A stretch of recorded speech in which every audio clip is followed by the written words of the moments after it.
CFAX Victoria, an iHeart radio station. If it's happening, it's here. CFAX 1070. Hello, good morning. It is 6 o'clock on Tuesday, June 23rd. Still a warm day today, 15 degrees and a few clouds. That's the situation right now. We'll tell you the full forecast in a moment. Right now, the news begins, and here is Lisa Best. Getting drier outside. Stage 3 water restrictions begin in the Comox Valley Regional District today. That means no lawn watering at any time. Can't wash a vehicle or boat other than at commercial car washes or car dealerships. No pressure washing driveways or boulevards. No filling swimming pools, hot tubs, or garden ponds. The restrictions apply to all residents in Comox, Courtenay, Comox First Nation, and the Comox Valley Water Local Service Area. The move is due to BC Hydro's flow reduction on the Puntledge River. The significant reduction of water flow this year is a result of the lower than normal snowpack and precipitation levels. The CVRD and municipal law enforcement will patrol community actions, issuing tickets for those not following the rules. Residents are allowed to water trees, shrubs, flowers, and vegetables on any day at any time, but only if the watering is done with a handheld container, handheld hose, with an automatic shutoff, or micro-irrigation, drip irrigation systems. A panel discussion planned for this morning at the Victoria Marriott, Inner Harbour on Humboldt, regarding public safety and other barriers to visiting downtown. This following the DVBA's 21st annual general meeting. Mayor Alto, Vic PD Chief Constable Fiona Wilson will be involved in a conversation to further explore the recent DVBA annual report findings on the state of downtown, asking civic leaders to explore what it would take to close the gap between steps taken and results achieved. The recent report, called The Road Ahead, found that within the city, though they've taken positive steps on safety, 61% of infrequent visitors say they cite safety as the top reason they don't go. And 70% say it's parking and driving challenges and other deterrents similar on the roads that keep them away. Multiple groups are organizing a commemoration this weekend to mark 5 years since the deadly heat dome settled over our province. A ceremony procession featuring performance art, first-person accounts, and presentations for elected officials is planned for Sunday afternoon. Sunday will mark the 5th anniversary of the hottest day ever recorded in Greater Victoria. The June 25th to July 1st, 2021 heat dome was the deadliest weather disaster in modern Canadian history. More than 600 people died in this province in connection with extreme heat that many couldn't escape. Members of Victoria City Council on Sunday will be present to receive ceremonial fans. In France, they're experiencing another day of scorching heat with most of the population exposed to extreme temperatures. Video France has placed 54 departments under red wave heat alerts. The heat is expected to last until the end of the week, but it's well over 100 Fahrenheit in many towns. The extreme weather is being compared to the notorious heat wave they experienced in August of 2003, where an estimated 15,000 people died in connection with heat exposure. Victoria will be one of a dozen additional BC communities that will have teams of police, prosecutors, and probation officers, among other staff, to crack down on some 420 repeat offenders responsible for much of the province's street crime. Nanaimo is one of 3 communities that have hosted the Chronic Property Offending Initiative. Solicitor General Nina Krieger says small businesses need this kind of protection from these people. Our government continues to make targeted enforcement and continues to take targeted action to address repeat offending and to improve safety in our downtown cores. We know that this work must go beyond enforcement. It's really about coordination, about prevention, and connecting people to the supports that they need to break the cycles of reoffending. The $16 million project will be distributed within the next 2 years to further expand the program. The chair of the U.S. Arctic Research Commission said there's a good argument for taking over Greenland beyond the need for national security. It's for bringing back all-you-can-eat shrimp to Red Lobster. Keep those shrimp coming. Endless Shrimp is back at Red Lobster with Thomas Stans was appointed by President Trump and has spent years pushing for closer U.S. ties with Greenland, a semi-autonomous Danish territory. He told New Yorker magazine in an interview published this month that taking control of Greenland's seafood industry would keep the crustaceans out of the hands of the Chinese and back on the table at the American seafood chain. Trump has repeatedly advocated for purchasing Greenland from Denmark or perhaps even taking it by force, calling the island critical to U.S. national security. I'm Michael Kastner. That's your CFAX News to 6:05.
Your CFAX 1070 news poll question, we're asking if inflation has caused you to cut back on the amount of fresh produce you put in your shopping cart. 52% say yes, so it's pretty split. You can vote now at CFAX1070.com, also on the iHeartRadio app. And Lisa, that's your news time, 6:06. Thank you, Lisa. Good morning. Welcome to the program. Welcome to Tuesday. It's going to be another sunny, warm one with temperatures eventually getting to a high of 28, a little bit humid as well, just like yesterday. And 17 degrees is already the temperature at the Victoria International Airport. Full forecast to come. Right now, let's talk about sports. Let's start with the World Cup. Here is your Tuesday morning World Cup report. This is your TSN Radio FIFA World Cup 2026 update. I'm John Rodenberg. The race for the Golden Boot is on after another spectacular day for the Stars. Ageless Lionel Messi scored 2 more goals in a 2-0 Argentina win over Austria. There it is. In terms of scoring in World Cup finals, you are looking at the greatest of all time. Messi now holds the World Cup career record with 18 goals. 2 behind him is Kylian Mbappe, who had 2 more goals in France's 3-0 win over Iraq. Not to be topped, Norway's Erling Haaland also had 2 in a 3-2 victory over Senegal. All 3 of Argentina, France, and Norway are 2-0 and have clinched a spot in the knockout stage. In the other game yesterday, Algeria edged Jordan 2-1. Today, England goes for a second straight win, taking on Ghana at 4 Eastern. Portugal meets Uzbekistan. Croatia takes on Panama, and Colombia clashes with Congo. Good news for Canada. Monday, as captain Stefan Eustáquio returned to practice after sitting out on Sunday. Canada meets Switzerland tomorrow afternoon with first place in Pool B on the line. You can watch the FIFA World Cup matches on TSN, CTV, Crave, and streaming at tsn.ca. Listen on the TSN Radio Network with all games streaming on the iHeartRadio app. There you go. And heads up that CFAX 1070 will carry the Canada game tomorrow, live right here on the radio. If you need it on radio, we've got you covered. That's tomorrow. Let's just take a quick look at baseball because the Victoria Harbour Cats and Nanaimo Night Owls are starting an Island Derby tonight. Starting, I should say, in Nanaimo tonight, then continuing tomorrow evening at the Wilsons Group Stadium at Royal Athletic Park, and then they're back in Nanaimo on Thursday. Also in Toronto Blue Jays land, Shane Bieber will be on the mound tonight as the Jays host the Houston Astros. The Jays right-hander, who has been sidelined since spring training with elbow inflammation, will be up against Astros right-hander Peter Lambert. The Jays won last night's opener 4-2 and have won 5 of their last 6 starts. That is your CFAX Sports 2609.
Good morning. CFAX Morning Show is brought to you by Thrifty Foods. First of the season, wild Pacific sockeye salmon has arrived, fresh from the ocean, never frozen, and delivered daily. Eat happy at Thrifty Foods. Okay, traffic and weather right now. I mean, it's early. We don't have much in the way of crashes or traffic volume for the Tuesday morning commute. There is some road work to talk about. Yesterday, we announced that the City of Victoria had announced this full road closure of Government Street from Bay to John.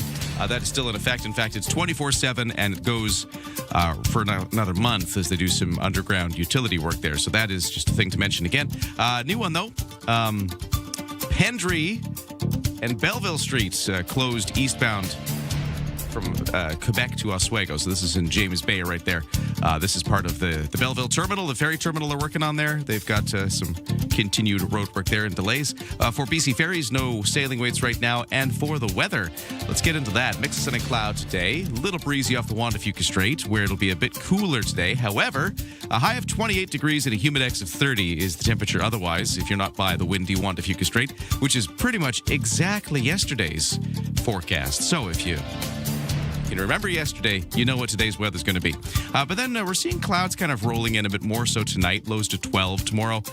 We'll see cloudy conditions with steady breaks. It cools off down to about 23 degrees as a high. And then we get the showers coming in Thursday night. And a chance of showers for Friday. It looks like it might dry up in time for the weekend, but we'll see. Overcast for Saturday and Sunday, and certainly cooler, because once we hit about Thursday, we're going to go down to temperatures in the high teens instead of the high 20s. So we're going to lose about 10 degrees coming up. Right now, the temperatures for the Greater Victoria region, if you are in, let's go to Langford first off, we're seeing 15 degrees. In Oak Bay by the water, it is also 15 degrees.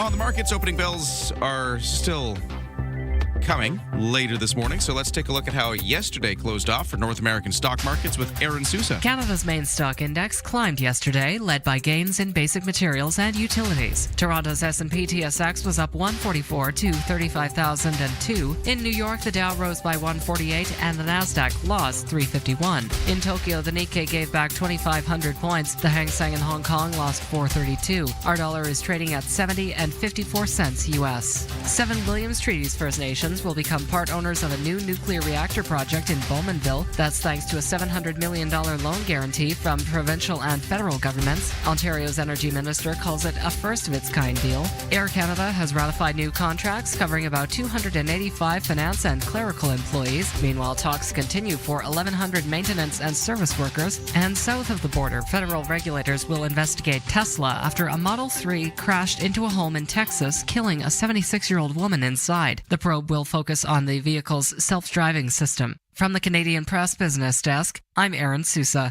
Let's get started. Start your day informed and entertained.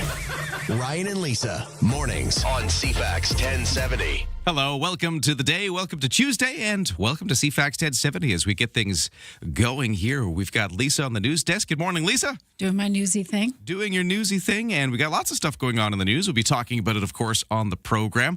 I am curious about a few kind of retail business stories that have been going on today. We've got, of course, the Bay Center getting purchased by a new company. This is just like the bigger overall management of the Bay Center, who owns the big building, the mall. Oh, so who moves in as retailers will be decided moving forward. But we have a new owner. New owner, yeah. This isn't about stores. This is about the ownership of the Bay Center as a whole. But it could mean something for stores because the new owners, they're called Layad. They're a Montreal-based real estate firm. So they'll be the owners.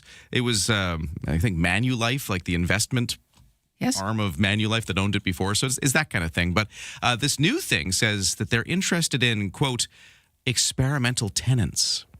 What's that mean? And activity-based stuff. You know, instead of having a big department store in those now empty spaces, what about pickleball? What about laser tag? What about, stuff like activity-based stuff? I think that's kind of a cool idea. I think that's actually a really good idea to explore. Yeah. Because malls don't seem to work so much anymore. However, some do. Outlying malls seem to, but downtown, in every city I can think of, malls don't really cut it anymore. But one thing they're noticing, I guess, is they recently moved the YWCA into the Bay Center, right? Top floor by where the Good Life Fitness used to be. Yes. Which is kind of invigorating things a bit because people are, it's making foot traffic. People are coming in to go to there. Right. What if there was other activities? Like laser tag, like pickleball, like all those things. Okay, I see what you're saying. Yeah, like what if there were more things bringing in the foot traffic? Right. Yeah. Maybe restaurants, obviously, depending on. Yeah. I like that idea because the current one doesn't seem to be working. The current model doesn't seem to be working. What about putting a spa in there? Sure, well, exactly. Yeah, like those kind of things. I think it's interesting. We'll see if this new owner brings anything different to the Bay Center. And here's my other question, Lisa, and this isn't just me, but how long do we call it the Bay Center? Oh. From here after it's no longer hosting the Hudson's Bay. Grandfathered in, isn't it? Well, no, when it first opened, it was the Eaton Center. Oh, true. Because that was the anchor tenant, the Eaton, Eaton department store, Eaton's. And then Eaton's went away. The Bay moved in, and they renamed the whole thing the Bay Center after the big anchor tenant. That anchor tenant is no longer there. I wonder how long. And how much marketing money is going to be thrown into giving it a good name? Good question. Yeah. How long do we call it the Bay Street Bridge when it's not called that? There you go. I mean, there's something to be said for brand loyalty. That's what it's called in the marketing world, where you don't call it a tissue, you call it a Kleenex. When you ask for one. So Bay Center is something that we know, and they'd have to spend a lot of marketing dollars to flip it on us. I kept calling it the Eaton Center for about 10 years until I finally got my head around Bay Center. Yeah, that's brand loyalty. Yeah.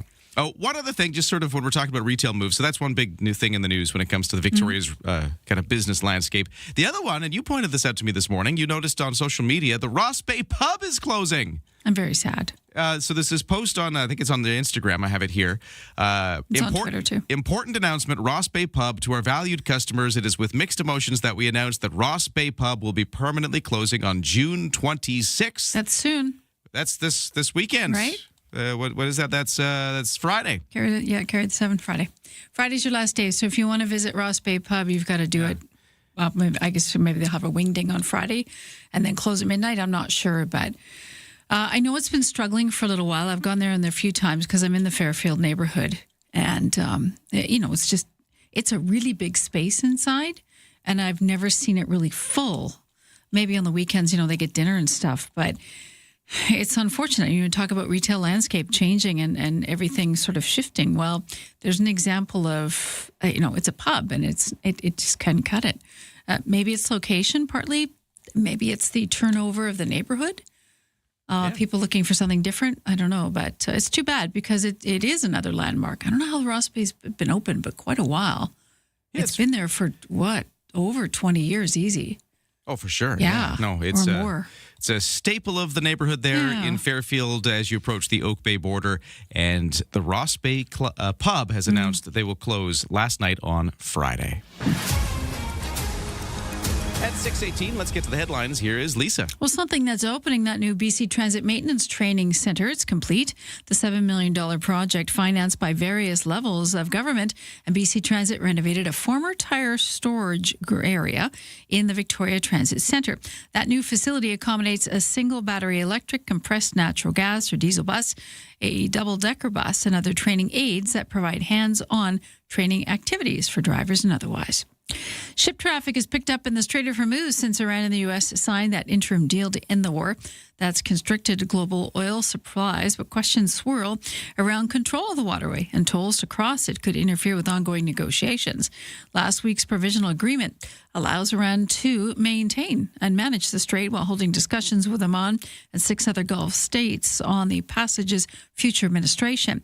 In turn, Iran agreed not to charge transiting vessels for 60 days. The U.S. president has suggested the U.S. could impose its own tolls if a peace deal isn't reached. Legal experts say the toll regime would upend the decades of international trade precedent. For the record, our gas prices are actually slipping slightly. They have over the past couple of days. Currently for unleaded or just regular gas, it's anywhere from $1.85 to $2.19 a liter. But we are back into the 80s again, which has been a few months since we've seen those prices. And the UN Secretary General Antonio Guterres is calling on AI companies to release information about their ecological footprint.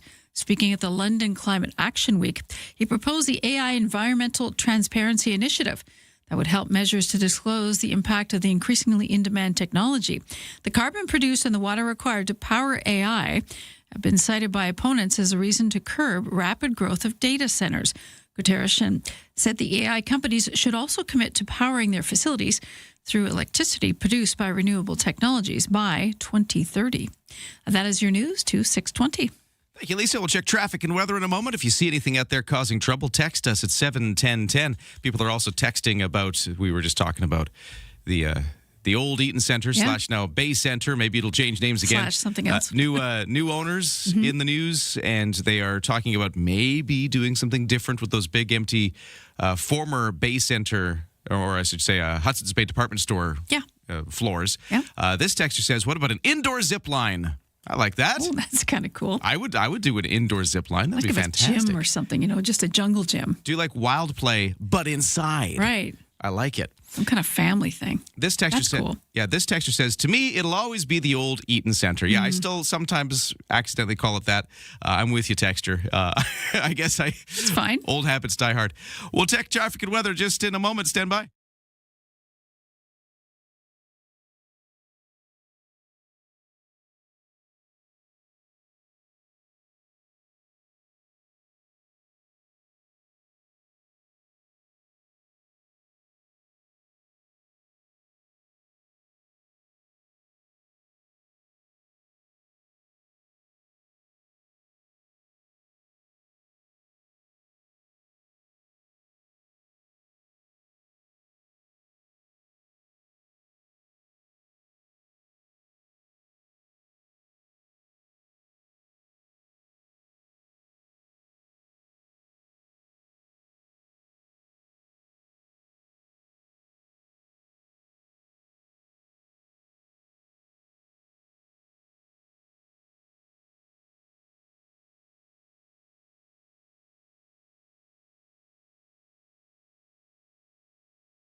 Hey, good morning. We're brought to you by Coastal Heat Pumps for a comfortable home. Nomad of the season. Big savings on your heating bill. Talk to Coastal Heat Pumps, designed for comfort. The South Island's Elite Plus Fujitsu Air Stage dealer.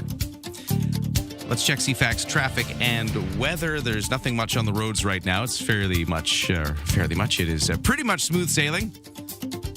I'm not seeing any delays, no crashes at this time. You will encounter the full closure on Government Street around about Bay for the next month or so, which came into effect yesterday, so watch out for that. BC Ferries, no sailing weights, and in the weather. Let's talk about that. It's the same forecast as yesterday, so if you remember what yesterday was like in Greater Victoria, expect that again today with a high of 28, humidex of 30, but cooler by the water. A few clouds overnight, lows down to 12, still a bit breezy if you're by the Wandafuk Strait. Then tomorrow, clouding over a bit. There will be still sunny breaks, but maybe more on the overcast side tomorrow. Highs to 23 as the temperatures start to ramp down a little bit. Then for Thursday, it's clouding over more so. Showers by Thursday night into Friday. It looks like, though, now we could see those showers end before Saturday, but We'll see. Yesterday, we were saying they might have bled into Saturday a bit. So right now, maybe it looks like it could all get itself out of its system by the end of Friday, but we'll see. And then for the rest of the weekend, like I said, Saturday, Sunday, even into Monday, it looks like it stays cloudy, stays cooler with temperatures just in the high teens, but the rain might be just more Thursday night into Friday. Right now, temperatures around the region. If you are in the Sydney, North Saanich area, we got 17 degrees at the airport. In downtown Victoria, it is 13 degrees. It's all here. News, weather, traffic, and community events. Ryan and Lisa, mornings on CFAX 1070. Couple more texts here at 71010. This texter says, indoor go-kart track. As we talk about what kind of things could fill those empty floors where the Hudson's Bay department store used to be at the Bay Center. What do they run on? Do they run on electricity? Well, let me tell you, this year, just earlier, I went to an indoor go-kart track. Oh. When I was visiting my brother in Saskatoon, and it was all electric. Nice. So it's clean. So it made sense to be indoors because, it's all electric. There's no fumes. Like it. So that was cool. I mean, every once in a while, the smell of burning rubber as I pass my children. There's no competition in you. Anyways. Sorry, boys. Leave you in the dust. Yeah. No, there was no mercy. Yeah. When it came to go-karts. Anyways. That'd be fun. This texter says, good morning, Ryan and Lisa. Do you remember the old logo for the Eaton Center? To me, it always looked like a house caught in a tsunami. I don't remember. Oh, no. Yes, I can bring that up in my mind now. Wow. It did kind of look like that. Okay. That's a good memory. That's from Chris who texted in. Okay. Right. Okay, so those are some of the things we're talking about this morning. Also, Lisa, you had one story that I think we're going to advise everybody to, put your breakfast down for a second. Well, sometimes, I don't know if you're like me, you get on social media, start scrolling around, you find stuff from other places. Yeah. So this one's out of KTLA in Los Angeles. Okay, yeah, okay. And it got me thinking because it is a point of discussion, even though it's slightly icky. First responders were called, I'm just reading from my phone here, to a campsite. And I thought of Whitley's Lagoon right away because they have these kind of things at that campsite. Right. A man who had fallen into the waterless, non-flushing toilet because he was trying to grab his sunglasses that had fallen in ahead of him. And I had to think about it because we've all used those rustic, just sort of one step above the outhouse kind of toilets. And I'm thinking, what would I go in for? And I just know it's a hard pass. So I know you're probably eating breakfast. And it's, but I looked at this, I was horrified thinking, and I'm thinking, well, if he's got like $300 sunglasses, I don't know, keep a what can you carry with you that you can possibly retrieve it? A magnet on a string? I don't know. And then you're digging in the toilet. Oh, no. So I know, right? So I kind of went down that rabbit hole, which was not a very hygienic one. And I thought, what would I go in for? And the thing is, if you drop something of value, because I do know that phone companies tell us that the number one demise for cell phones, especially when they first came out and they were a bit smaller, well, first they were bricks, then they got smaller, was the toilet. Really? People had them in their back pocket. They'd forget to take them out first, and the toilet, or the toilet would claim the phone. That was the number one reason for people coming in to get a new phone. They dropped them in the toilet. Would you dig through a public kind of pit toilet to retrieve your phone? What would you, other than your child, right. what would you retrieve? Where is the value line? What Exactly. level of value would it have to be to cause you to go into? What do you negotiate here? Like, what's it worth? Because I cannot. He said, he was in there. And I'm like, oh, no. That's too far. Like, even for the sunglasses, I'm like, I don't know what I'd do. I try to MacGyver something. But the idea of going in after a pair of sunglasses... What do you got? Well, actually, here. What's your history? Anything? I have actually encountered this. Oh. Very dilemma. However, it was my own toilet. Okay. And maybe I should tell everybody the story after the news. What do you think? Yes. Okay. Well, I'll wait for that. So I'll tell you my story, and if you've got a story yourself, or if you've maybe got thoughts on, to what degree. How long do we have to wait here? 10 minutes? Oh, yeah. I want to hear this. Come back in 10. Okay. Once we get through the news, sports, traffic, weather, all that stuff. And if you got, where's your line? What would be an object that would push you over the edge enough to go and make that decision. To retrieve it, to go where no man's gone before. To boldly go. We'll do that after the news. Stand by. Where the noise stops and the conversation begins. Hey, it's Friday. Welcome to the Graham Richardson Show. The stories that shaped your week aren't just headlines. They are the moments we live through and the decisions that change what comes next. Let's take a closer look at that together. It's national conversations. From major policy shifts to the fun, unexpected trends and friends everyone will be talking about. It is intelligent, unpredictable, and completely Canadian. Stay informed. Stay ahead. The Graham Richardson Show. Friday morning at 9 a.m. right here on CFAX 1070.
CFAX Victoria. An iHeart radio station. If it's happening, It's here. CFAX 1070. Good morning. It is 6:32 on Tuesday, June 23rd. Another warm, muggy day in store for Victoria. Right now, it's 17 degrees at the airport. Full forecast to come. Right now, let's get to the news. Here is Lisa Best.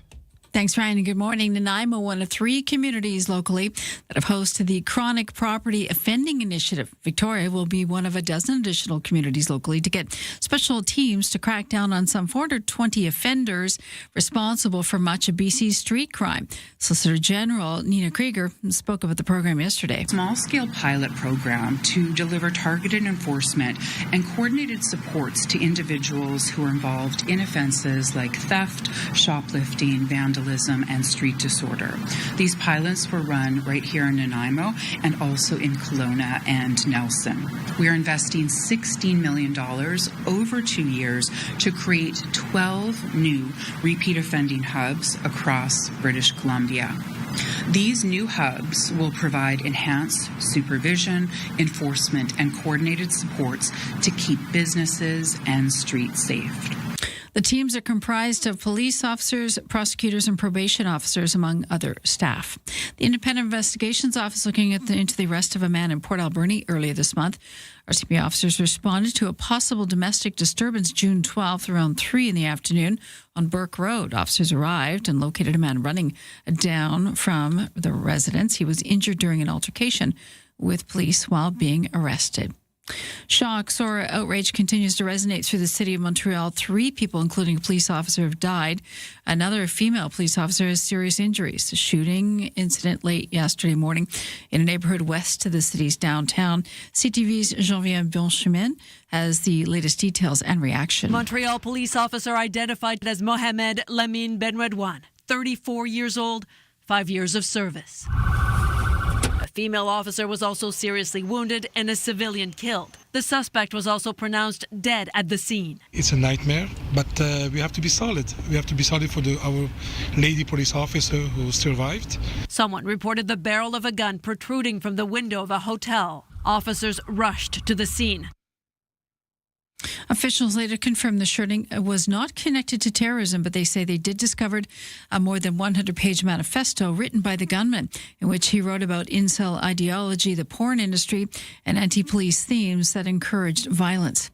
That shooting in Montreal, one of two incidents this week, adding to the concern of increase in violence against police in this country. In Saskatchewan, RCMP have charged a man with attempted murder after the shooting of two officers outside a home in Melville yesterday. Police were initially called to the home that night for reports of an assault and were shot as they approached. But now they're said to be in serious but stable condition. A 55-year-old suspect will appear in court today. This as in Toronto. Officials there and police are preparing for the funeral of a local police constable tomorrow. The father of 14-year-old twins was killed while on duty 2 weeks ago. A Montreal firm that bills itself as a real estate investment and development firm focused on acquiring and operating high-quality retail, commercial, and residential assets across this country has acquired the Bay Centre downtown. Liad sent out a news release late Sunday calling the property one of the most recognizable and important urban retail assets in this province. The company believes the property is exceptionally well positioned to benefit from Victoria's long-term economic and demographic growth trends. Speaking of growth and spending money, today marks the beginning of Amazon Prime Days. Mike Dubusky has how it's expected to compare to recent sales from the online retailer. This year's Prime Day is expected to bring in $26.3 billion. That's more than last Black Friday and Cyber Monday combined, according to forecast data from Adobe. It also marks a 9% increase over last year's Prime Day, which happened in July. Prime Day runs through this Friday. And the latest on the reflecting pool in Washington, still being plagued by that green algae, and then the blue paint on the bottom is peeling as well. The U.S. president claims, without evidence, photos or videos, that vandals were responsible for the issues. 5 people have been detained. The project cost taxpayers millions. It was only supposed to initially cost $1.5 million. It's unclear exactly when it's going to be fixed. Just weeks ago, President Trump said the renovations at the reflecting pool would last decades. But now, after $16 million in taxpayer money spent, the president says there will need to be repairs and the reflecting pool will likely need to be drained. We'll let you know what comes next. That's your news to 6:37.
Your CFAX 1070 news poll question: has inflation caused you to cut back on the amount of fresh produce that you buy?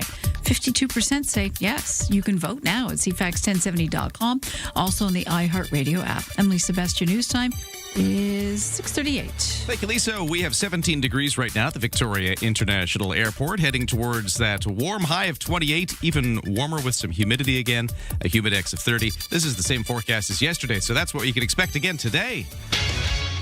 We'll tell you the full forecast in a moment. Quickly to the sports. What's going on? We've got 4 games in the World Cup today, including a must-win Group L match at Toronto Stadium for both Panama and Croatia. It'll be the second straight game in Toronto for Panama, which lost 1-0 to Ghana by surrendering a goal in the 5th minute of second-half stoppage time. Elsewhere, England and Ghana play in Boston. Portugal and Uzbekistan meet in Houston. And Colombia and Congo DR square off in Mexico. Locally, Victoria Harper Cats and Nanaimo Night Owls starting an Island Derby tonight. Starting off in Nanaimo tonight, then they continue tomorrow at Wilson's Group Stadium at Royal Athletic Park, and then they go back to Nanaimo on Thursday. So this 3-game set kind of played between the two places. And Toronto Blue Jays won their opener last night 4-2. This is over the Houston Astros. Shane Bieber will be on the mound tonight when the Blue Jays continue to host the Astros. And that is your sports to 6:39.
It's 6:40 here on a Tuesday morning. Traffic and weather.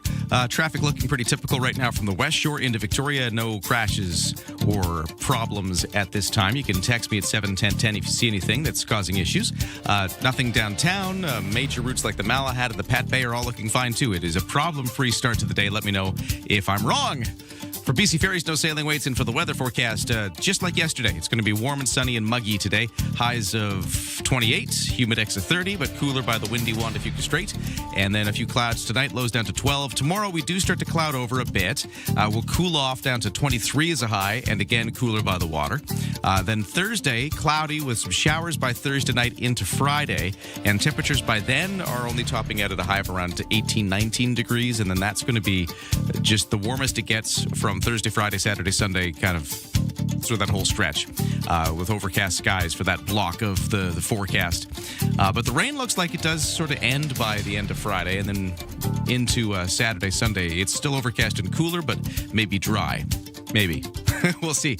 Yesterday, the forecast was calling for the rain to kind of bleed into Saturday, but right now it's done by Friday. We'll see how it shapes up as we get closer to, but that's the current outlook. So the North American stock markets have just opened a few moments ago. So let's look at how yesterday closed while we await today's results. S&P TSX ended the day yesterday up 144 to 35,002. The Dow was up 148 to 51,712. The Canadian dollar at 70.5 cents US, which is in overseas trading down a little bit from the close yesterday. Don't attempt your morning commute without us. Ryan and Lisa, mornings on CFAX 1070. Once I was faced with the dilemma, do you stick your hand into the toilet to retrieve something you've dropped? We're talking about this, Lisa, because you were reading a story out of California where this happened, right? But it was a public one? It was like the Woody's Lagoon or anywhere you go hiking. Like it's one camp of those toilets. Sort of glorified outhouse. Yeah. Yeah, a camp toilet where you just, you don't look down. And a gentleman dropped his sunglasses, and apparently these were irreplaceable because he went in after them. I know. I think emergency services were called. See, we were trying to figure out where's the line? What is something that is so valuable you'd be willing to pull that maneuver? I feel like sunglasses don't make the cut for me. How much you pay for them? Well, right? I mean, it would have to have been like hundreds of dollars. Yeah. Which I guess you can. You can get very expensive. Oh, you can pay as much as you want for sunglasses. But I still think... You're still going to lose them. I don't have an emotional attachment to sunglasses. It's not like, I've dropped my wallet and I have to cancel credit cards. But we do have an emotional attachment to things we spend a lot of money on sometimes, maybe, I guess. Right? If you spend a lot of money on something, it hurts when you lose it. And if it's within reach in a fashion, then you might go after it. We don't know what was in his head other than I need my sunglasses back. That was pretty apparent. All right. So, and firefighters ended up retrieving him. Oh, jeez. So he got stuck, which is the other part of the story, right? Yeah. Yeah, and that's all in that, just unpacking all of that is just ugh. So, in California, I guess, that's the other important part of the story. What's California got to do with it? Didn't this come from L.A., you said? Yeah. It can happen anywhere. Oh, it's true, but just this particular story, the guy goes in for his sunglasses, gets stuck in the toilet. This is nightmare fuel all over the place. But I was not in a public toilet, but this happened to me once in my own toilet, which I think changes the equation dramatically. We're waiting. And the thing I dropped was nail clippers. Were you emotionally attached to your nail clippers? But there was a different equation. Like, I don't care. If I was in a public toilet... It's your toilet, so somehow it's cleaner. Well, no, it's my toilet, so I don't want it getting clogged with this. Like, this is now a problem. Oh, you can't flush it. So I'm sitting there and going, I can't just flush that, but I don't want to deal with it. And I sat there just sort of paralyzed. Like, what do I do? Because I don't want to... Even though it's my own toilet, it's better than a public toilet. But then I had the brainwave. Oh. I'm at my own home. Okay. I can get rubber gloves.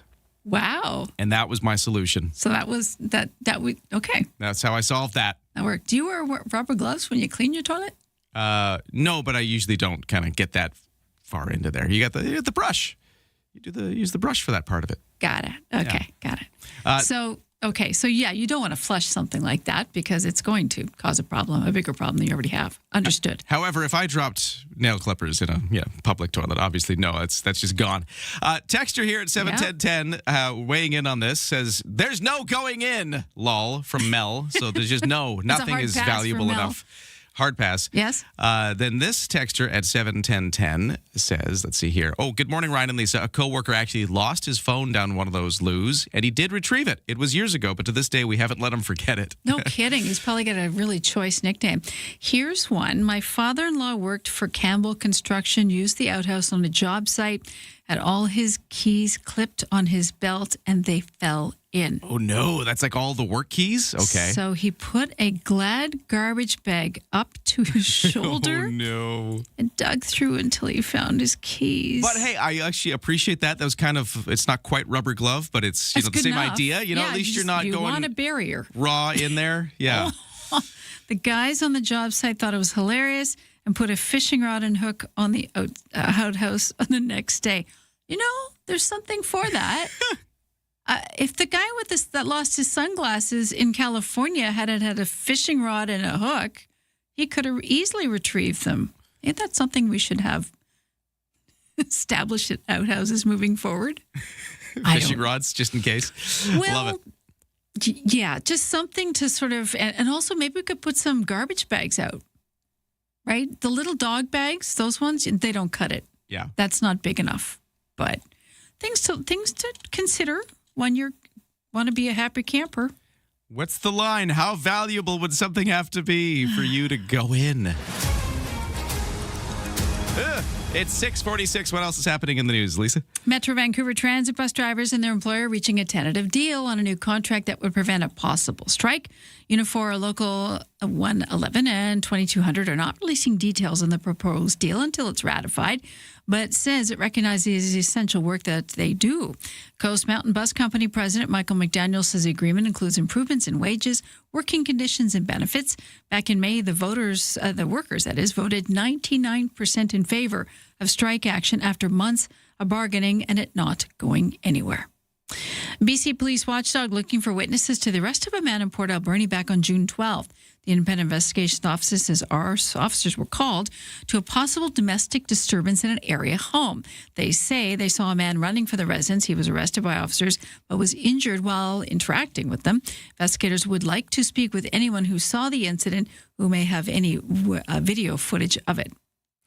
And Egypt's FIFA World Team got a special send-off yesterday from the chief of the Musqueam Indian Band here in BC. The band says on social media that Chief Wayne Sparrow presented the team's captain, Mohamed Salah, with a handcrafted drum. They say the Team Egypt also shared a song while using the drum.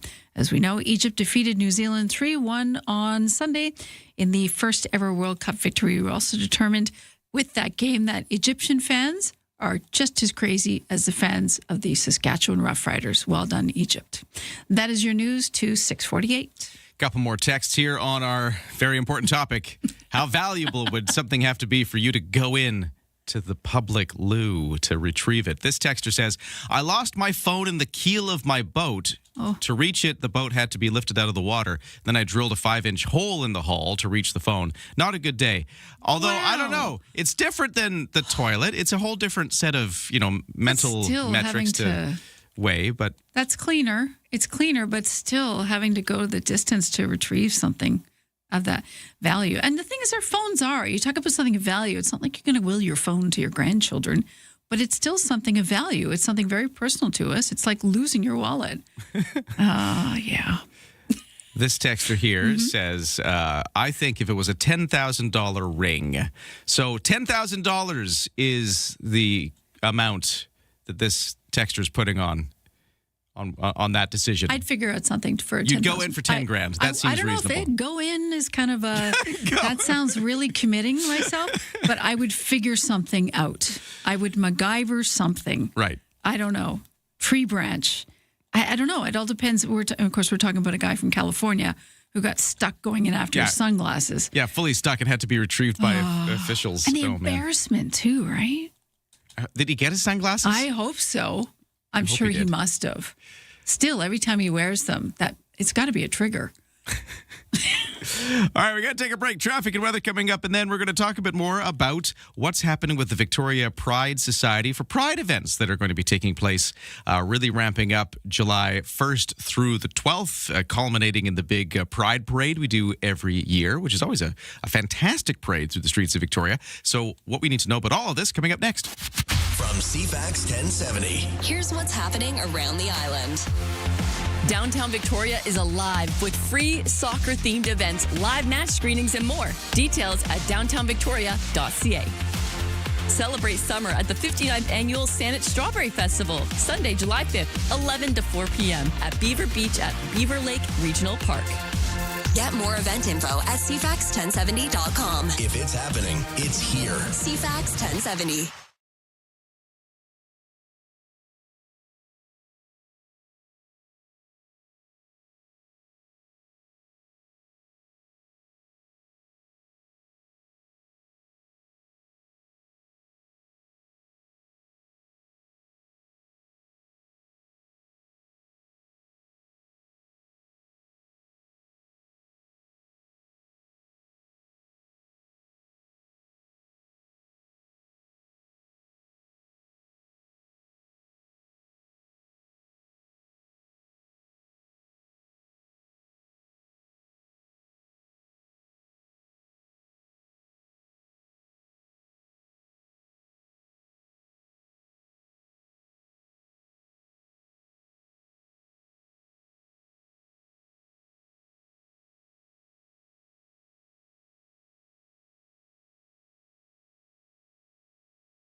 CFAX traffic and weather at 6:52. So far, so good on the commute. No crashes or incidents like that to report. The West Shore commute starting to hum along, but there aren't any unusual delays, at least not that I see. If there are some and you see them, please do text me at 71010 if you can do it safely, hands-free. We have that full closure of Government Street. I'll remind you again, this started yesterday. It's going to go for a month. It's Government Roundabout Bay. 24/7 closure, both directions between Bay and John on Government Street. For BC Ferries, no sailing waits at this time. And in the weather forecast, it is a mix of sun and cloud today, a little muggy again, highs of 28, but feeling warmer in the humidity with a humidex of 30, although cooler by the water and a little bit of breeze off the Juan de Fuca Strait. So it's very much yesterday's forecast repeated today. Looking ahead, though, it starts to cool off a bit tomorrow. It starts to cloud over on Thursday. And by Thursday night, some showers. And those showers will last through Friday. Might dry up, but stay overcast on Saturday and Sunday. The other thing about the forecast ahead is that once we hit about Thursday, the temperatures are only going to be around about 18-ish degrees as a high, and that'll carry us through Friday, Saturday, and Sunday as well. So cloudy and quite a bit cooler compared to today. That's what's ahead of us into the weekend. Thanks for starting your day with us. Ryan and Lisa, mornings on CFAX 1070. Well, there's, of course, the Pride Parade. There's the big gay dog walk. There's all these wonderful events that always color the Pride festivities in Victoria. And we want to find out about this year's events because there's more than just that. So let's get into it. Right now, joining us on the line, Communications Coordinator with the Victoria Pride Society, Xavier Huang, is joining us on the line. Hello, how are you? Hi, I'm great. How are you doing? Great to talk to you. Yeah, this is always a great part of the calendar when we get into the Pride events, and they're almost here because I was joking about this yesterday. I can't believe July is basically next week. It's next Wednesday, and I don't know if I'm ready for July in certain senses, but I will be excited to see these events come by. So talk to us about what's going on this year. Absolutely.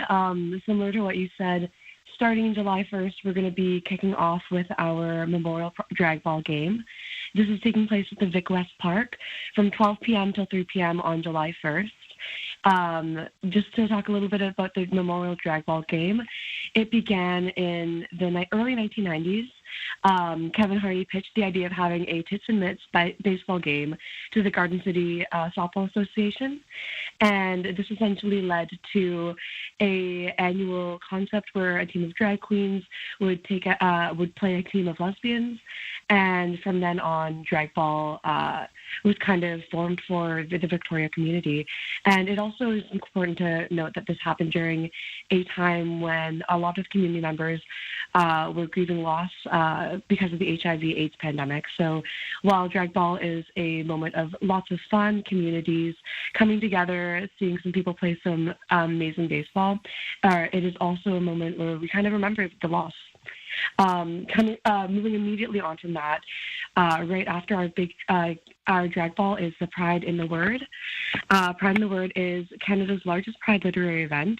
It's taking place Saturday, July 4th, and we're using a pay what you can ticket model. So if this is something that is really important to you and you're hoping that it's accessible, this is an accessible event for everyone. We will have an ASL interpreter, and our keynote speaker is Billy Ray, who is from the Driftpile Cree Nation in Northwest Alberta. He's an associate professor in the School of Creative Writing at the University of British Columbia, and he's author of 6 books. Coming up after that, we have, as you mentioned, the Big Gay Dog Walk. This is being hosted by Eddie Licious, and it will take place on July 8th from 5:30 p.m. until 8 p.m. at Banfield Park in Vic West. Not much to say about this other than if you love dogs, if you love celebrating the queer community, this is the event for you. We'll have lots of dogs dressed up in amazing outfits. We'll have vendors. We'll have a dog walk for all of the people who are coming out to the community event. And I love. I just want to say that I think this one is so perfectly named. Everything you need to know is in the title. It's the Big Gay Dog Walk. What else do you need to know? It's right there. Absolutely. So, exactly. There's not much more for me to say. It's big. It's gay. There's going to be dogs. Yeah, and we're walking. Exactly. It says it all right there. It's perfect. And then we kind of will end out our main celebrations from VPS on July 12th, which is a Sunday. We'll start with the Victoria Pride Parade, which is a famous event, happens every year at 11 a.m., and that will begin in downtown Victoria. And then from 11 a.m., we will also be hosting the Victoria Pride Festival until 6 p.m. That's in McDonald Park in James Bay. And that will be a place for people to come, watch our incredible performers, check out some vendors, visit our beer garden. There's going to be a kids zone with bouncing castles. There's going to be so many local vendors. It's going to be just an amazing day for Pride celebrations. Yeah, and it's one of the coolest parades in the city, at least in my opinion. I always love this one. It's again, it's the Sunday culminating in the big festival in McDonald Park, which is really kind of like what it's been like the last few years, right? It sounds like the same route, the same kind of end destination there, and the festival in the same place in James Bay. Absolutely. We thought, why alter a good thing? And we're just going to build on it. That's great. So yeah, if you've seen it before, you kind of know what to expect, which is awesome. So that's all coming up, starting again, kicking off July 1st, which is next Wednesday, and then going right through until July 12th there with that big finale.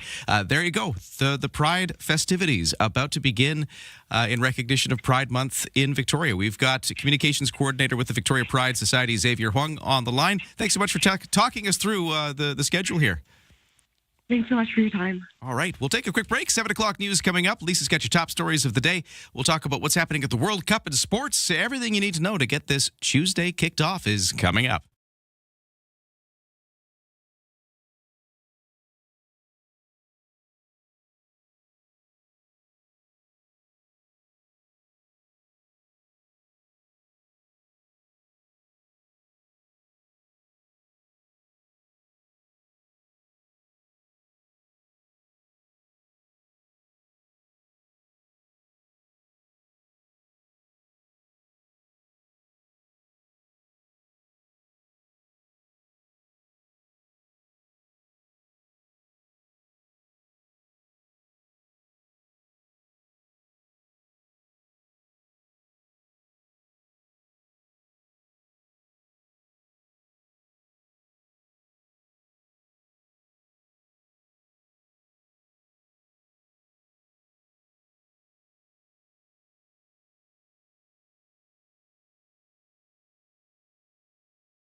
CFAX Victoria. An iHeart radio station.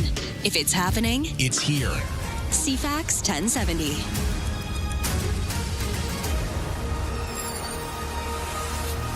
Good morning. 7:01 on Tuesday, June 23rd. Another warm, muggy day for Victoria. Right now it's 17 degrees. Got a full forecast coming your way, but right now the news begins. And we say good morning to Lisa Best. Good morning, Ryan, and thank you. Multiple groups are organizing a commemoration this weekend to mark 5 years since that deadly heat dome settled over our province. A ceremony and procession featuring performance art, first-person accounts, and presentation to elected politicians is planned for 2 o'clock Sunday afternoon. Sunday marks the 5th anniversary of the hottest day ever recorded in Greater Victoria. The June 25th to July 1st, 2021 heat dome was the deadliest weather disaster in modern Canadian history. More than 600 people died in this province in connection with the heat. Many couldn't escape. Many of the deaths in Victoria happened in James Bay.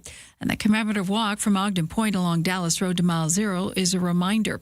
On May 14th, with the urging of the BC chapter of the Canadian Association of Nurses for the Environment and Allied Organizations, Vic Council took a critical first step towards ensuring rental homes remain at or below 26 Celsius during extreme heat. Now, during this event for 2 Sunday afternoon, members of Victoria City Council will be present to receive ceremonial fans.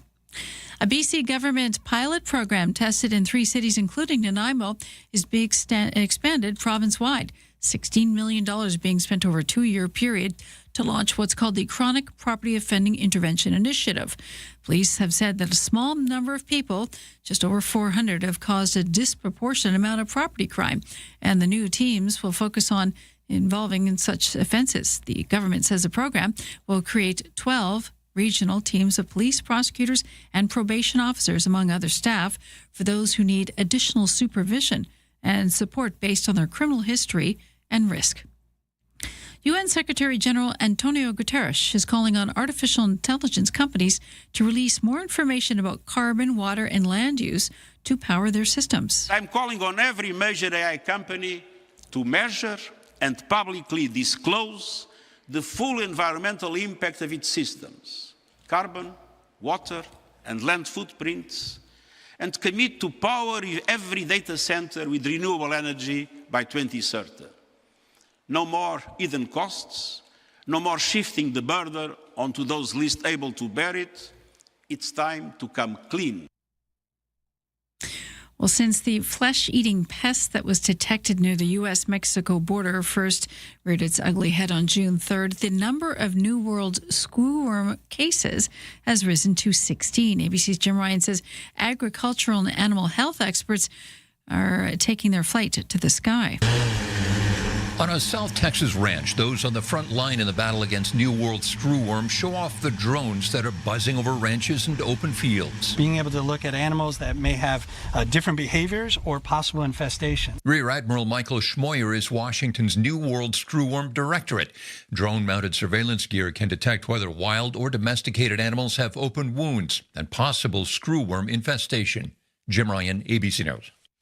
And a Seattle neighborhood has just steamed its way into the record books. More than 830 people gathered over the weekend for what Guinness has now confirmed as the largest dim sum meal ever held. The massive outdoor feast featured dumplings, buns, noodles, and a whole lot of happy noise as families and food lovers packed the streets to take part. Organizers say the event wasn't just about breaking a record, it was about celebrating community and local restaurants. I'm Monica Nelson.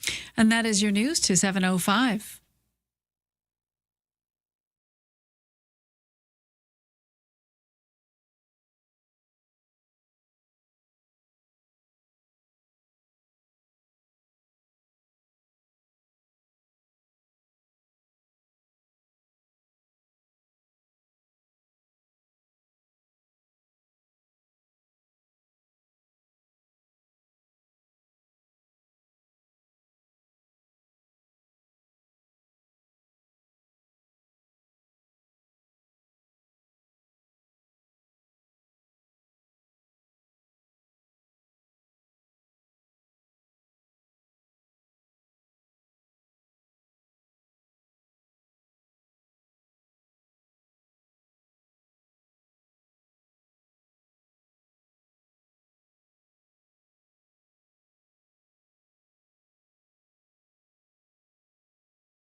Your CFAX 1070 news poll question. We're asking, has inflation caused you to cut back on the amount of fruits and vegetables you buy? 52% say yes. You can vote at CFAX1070.com.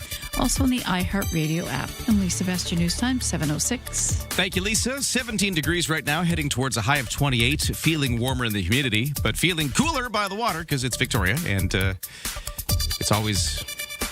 it's never one forecast. It's a large air conditioner. It's never one forecast. It's always a little different depending on where you go, and that's the story again today. Full forecast to come.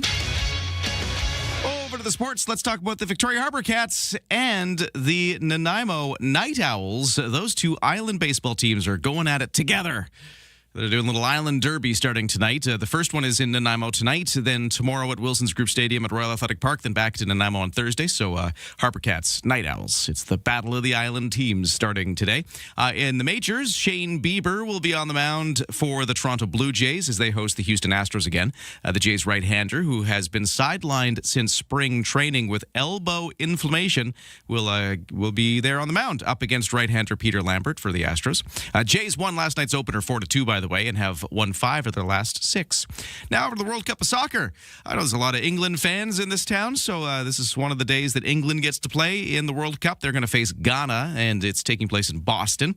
But there's 4 games in total, including a must-win Group L match at Toronto Stadium for both Panama and Croatia. And it'll be the second straight game in Toronto for Panama, which lost 1-0 to Ghana by surrendering a goal in the 5th minute of second half stoppage time. Panama, by the way, I think one of the only other teams other than Canada to kind of base themselves in Canada. They're training and just fully stationed a little north of Toronto. Weirdly, in a town I used to live in called Alliston, Ontario. There's a trivia fact for you.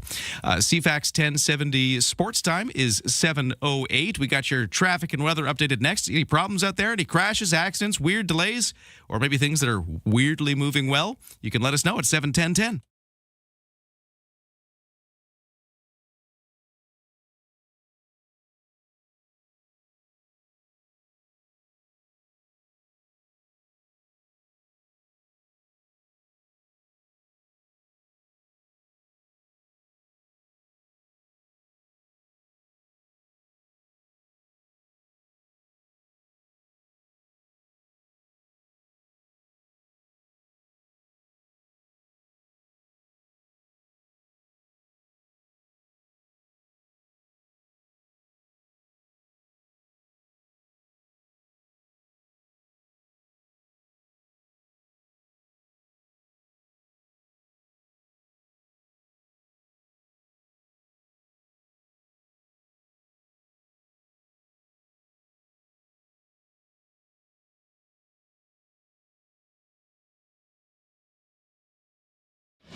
Ryan and Lisa, mornings on CFAX 1070, brought to you by Thrifty Foods. First of the season, Wild Pacific Sockeye Salmon has arrived. It's fresh from the ocean, never frozen, and delivered daily. Eat happy at Thrifty Foods.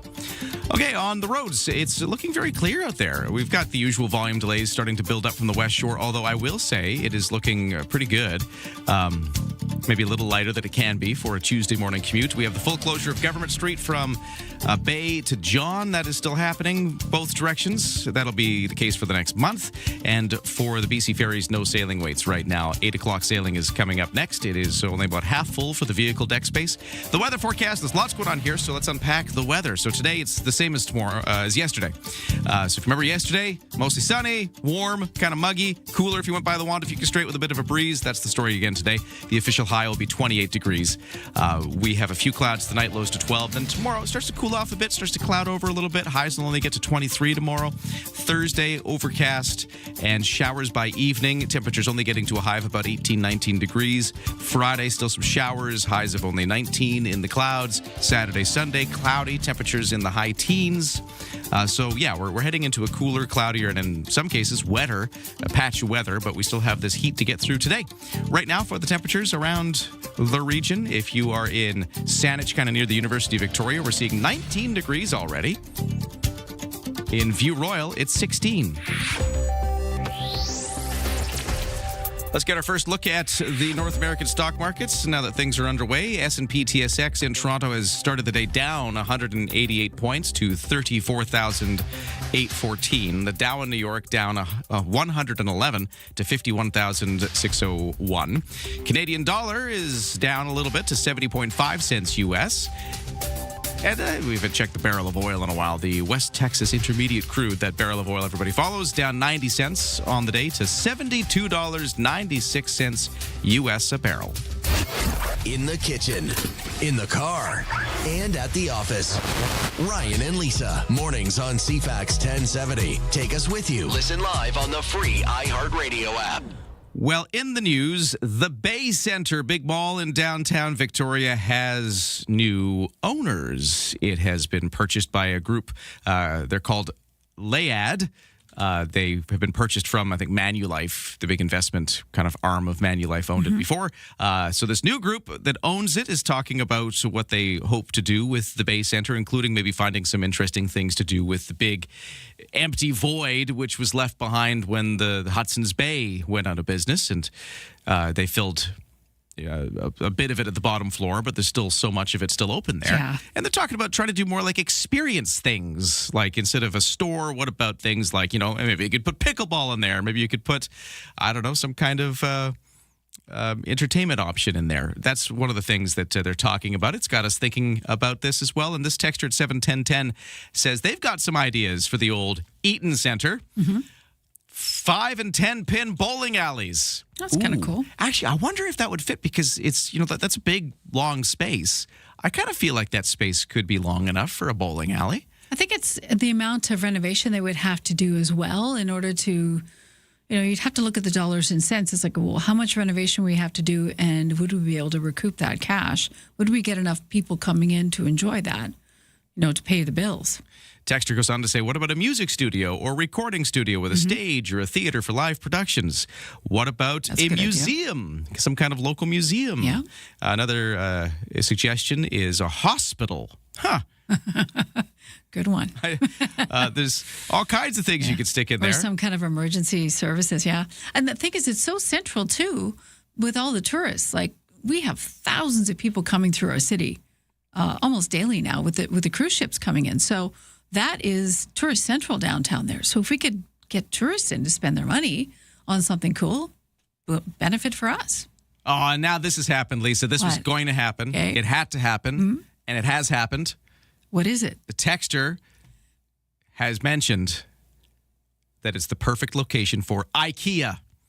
Oh, here we go. Somebody was going to bring up IKEA. That was inevitable, and you've done it, texter. Well, I'm not wrong about that either. But the thing is about a department store, the problem with it is, and one of the problems the Bay Center had too, and Eaton's, is the parking. And we have a bit of a dearth of parking now because we have more and more bike lanes going in and less parking spots. But the number one thing that DVBA report, one of the main things beyond safety was parking challenges. And so based on that, if we put an IKEA in, where do people park? You bring up a good point, Lisa. But hey, thanks for the suggestion at 71010. If you got ideas, let us know. We're going to continue this conversation because I got a few questions about the new owner of the Bay Center as well. So Mike Kozakowski from Citified.ca, he covers this kind of stuff on his website. We love to talk to him about businesses and buildings and all of those kind of changes around the city. He's going to join us at the end of the hour. So end of the 7 o'clock hour here. Stay tuned. We're going to get more into this conversation, and feel free to throw your suggestions our way at 71010. Oh, quick reminder that we have another pair of tickets to give away today to Kinky Boots, the Tony and Grammy Award-winning hit musical that's coming to the Royal Theatre this July in just a couple of weeks. We want to send you to opening night. We've got tickets specifically to opening night. So if you want to go to Kinky Boots, we're going to play a song sometime this morning that involves boots. It's not going to be from the musical. It's just a song that references boots. Right. We had Boots, Scoot, and Boogie yesterday. It was good. But what will today's song be? You're just going to have to listen. And when you do hear it, call 250-386-1161, and we'll grab a caller and give them some tickets. At 7:15 to the headlines, here's Lisa. Thank you. A woman taken to hospital with minor injuries. She was attacked by a black bear near Salmon Arm. BC conservation officers say the attack happened Sunday morning. The woman walking her dog in a wooded area along the Shuswap Memorial Cemetery trails when she came across the animal. The woman encountered the bear mother with a cub, and her dog chased the cub up a tree. So we see what happened there. The bear then attacked the woman. She was treated in hospital and released. Conservation officers say the attack from the sow was defensive in nature, and no efforts to locate or capture the bears will be made. Over to Quebec now, where Montreal's mayor expected to visit this morning the multicultural neighborhood where a shooter killed a police officer, a civilian, and the suspect died too yesterday. Quebec's police watchdog is investigating exactly what happened. Quebec Provincial Police launching a parallel criminal probe. Montreal police say the officers were met by gunfire yesterday while responding to a 911 call about a person with a gun, possible pistol out the window at the Hilton Hotel. A spokesperson here in BC says forces across BC were warned about a shooting and the possibility of an anti-police manifesto. And stateside, Vice President J.D. Vance is back in Switzerland, where he held an initial high-levels talk with Iran over the weekend. Vance told reporters the talk set a good foundation for future discussions about the number of issues, including curbing Iran's nuclear ambitions. Teams from Iran and the U.S. will remain in Switzerland to continue hammering out some negotiations throughout the week. In the Strait of Hormuz, I believe it's open today. That is your news to 7:17. Thank you, Lisa. We'll check traffic and weather. And then we've just had a bunch of money go out into the community to help children and families in Greater Victoria. It's another Kids Count grant from CFAX Santa's Anonymous. Christine Goodsir, Executive Director, is joining us in a moment to keep us up to date on everything our favorite charity is up to, including some new grant money going out to help out. We'll tell you how in just a moment. But first, traffic and weather is next. So if you've got anything causing trouble, text me at 71010.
CFAX activity, traffic, and weather. I don't know if it's a major thing, but there is a fender bender reported on the Pat Bay Highway, and it's just northbound a little past Keating. So it's not right at the Keating flyover, but just as you kind of start going down the hill towards the farms there, before you hit... actually, it's just around Island View Road, I think, is what it's being described as. So, Pat Bay Highway, Island View Road-ish. You got any updates on what's going on there, text me at 71010. But a fender bender reported. It's the only thing that's causing trouble this morning other than construction delays downtown. For instance, Government Street fully closed at Bay to John Street. That'll be in effect for a month, 24/7 closure. The weather forecast, we got a mix of sun and cloud today with a little bit of breeze off the Juan de Fuca Strait, making it feel a bit cooler if you're by the water. Otherwise, it's a high of 28 and a humidex of 30, so feeling a bit warmer in the humidity. It is yesterday's forecast. It's exactly what we experienced yesterday, kind of repeating. A few clouds tonight, lows to 12. Tomorrow, mainly cloudy. A few sunny breaks, but clouding over, and temperatures are dropping a bit. High of 23 tomorrow. Clouds for Thursday, high of 19 as it cools off further. And by Thursday night, we're into some showers. Showers that'll last into Friday. Also cloudy with a high of 19 degrees for Friday with those showers. And Saturday and Sunday, we might dry up but stay overcast with temperatures still in about the high teens. So cooler temperatures and cloudier conditions, even some rain coming at us. But still today, though, sunny and warm. Ryan and Lisa. Mornings on CFAX 1070. Remember, you have us in the palm of your hand. For listeners on the go, listen live on the free iHeartRadio app. CFAX Santa's Anonymous, our favorite charity around here, helping out children and families around Greater Victoria all year round through Kids Count. And another major grant has been handed out. So some more money going out into the community to help out because of donations from you out there listening. Christine Goodser from CFAX Santa's Anonymous, Executive Director, joining us on the phone to announce this latest one. Hello, Christine. How you doing? Hey, good morning, and good morning, Lisa. I always say good morning to Lisa. Well, you got to include Lisa. She's here too. Hello, my dear. Lisa's on our committee, so for this, so it's she knows, she understands all of this and how we sit together at Kids Count and talk about who needs the money the most to really help kids with at a level that they need it the most, and really that's having fun and getting exercise at the same time. So well, it's nice because of the generosity of the community, and that's what it comes down to. Mm-hmm. We have that money to forward to these good causes. Absolutely, and sometimes it's just really difficult to get there. Some applications for a grant in our community is pages and pages long. You actually have to go to a seminar to do it. So not with Santa's. We have criteria. We review it very, very carefully and follow up that way. But one of our long-standing grant applications has always come from the Society for Kids at Tennis. They call themselves Kids at Tennis. And this was started by Dr. Cy Silverberg. It must have been about 12, 13 years ago now. It's volunteer operated. And what happens is kids learn to play tennis. And he has been absolutely dedicated to this for so long. We are really proud to present them with another $10,000 to help make sure kids get this opportunity. And they really do gear it to kids that need it or wouldn't have an opportunity to go and play. Wow. Okay. So this is a $10,000 grant going out to help with tennis. And the thing about that, Lisa, that's really important is, some of these sports, kids sports, they do cost money. And there's occasionally families, that might be a financial barrier that's hard to get through. And this is a way to help make sure that you've got that sport. I wouldn't even say occasionally. I would say a lot of times with parents. I mean, you're a parent of two growing boys entering their teens. It's expensive. Most sports require, you have to sign up for the fees to do it. And then you have to buy the equipment. It's not cheap for parents. And then kids grow out of things so quickly. Well, and these kids go home with their racket so that they have this available to go play. They learn to play with other kids. Sometimes we have kids that have special needs and need the support to learn. And this is where Kids at Tennis comes out. And as a Kids Count community member, they have served over 20,000 kids in those 12 years. I mean, over 2,000 kids a year.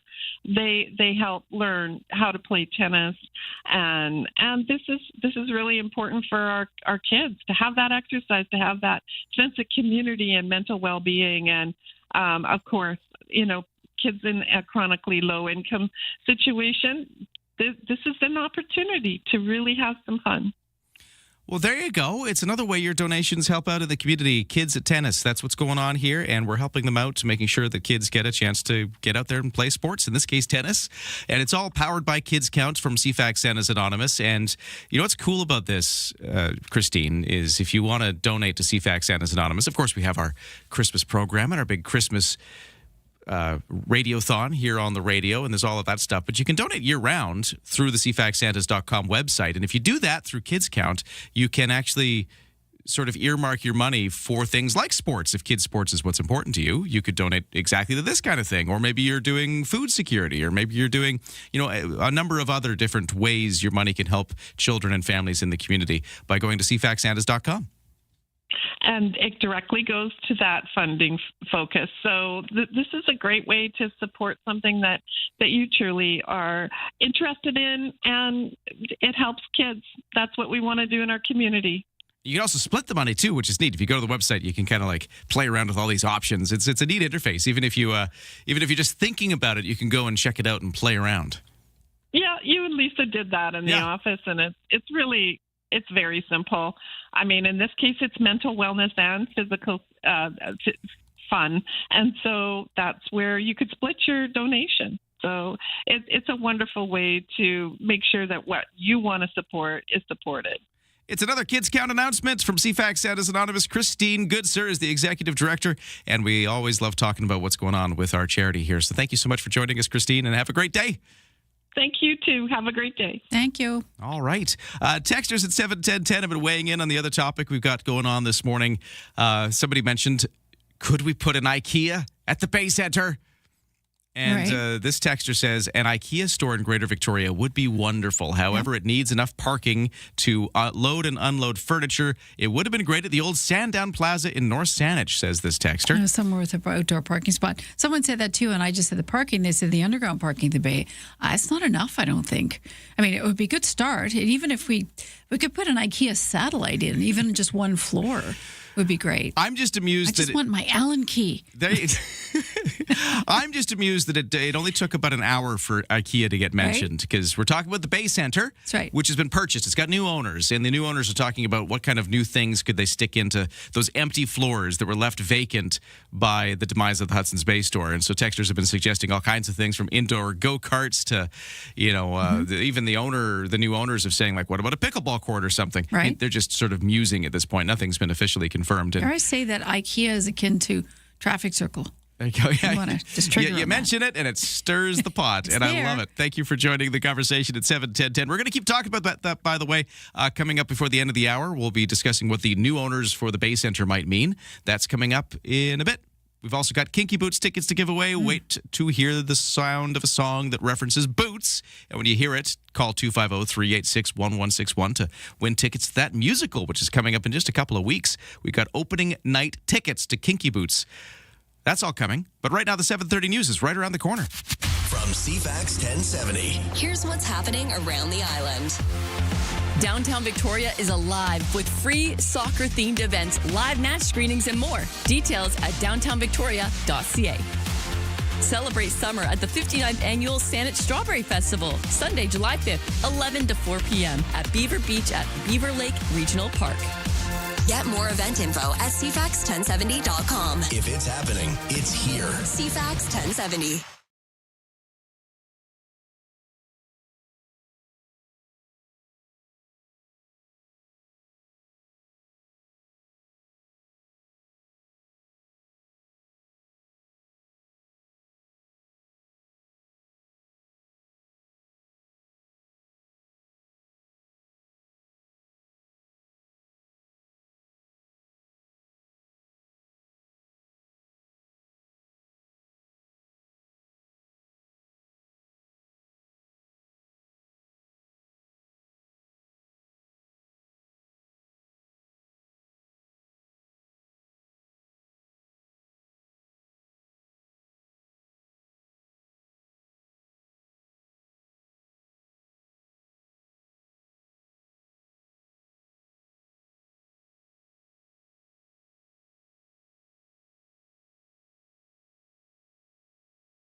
CFAX Victoria. An iHeart radio station. If it's happening, It's here. CFAX 1070.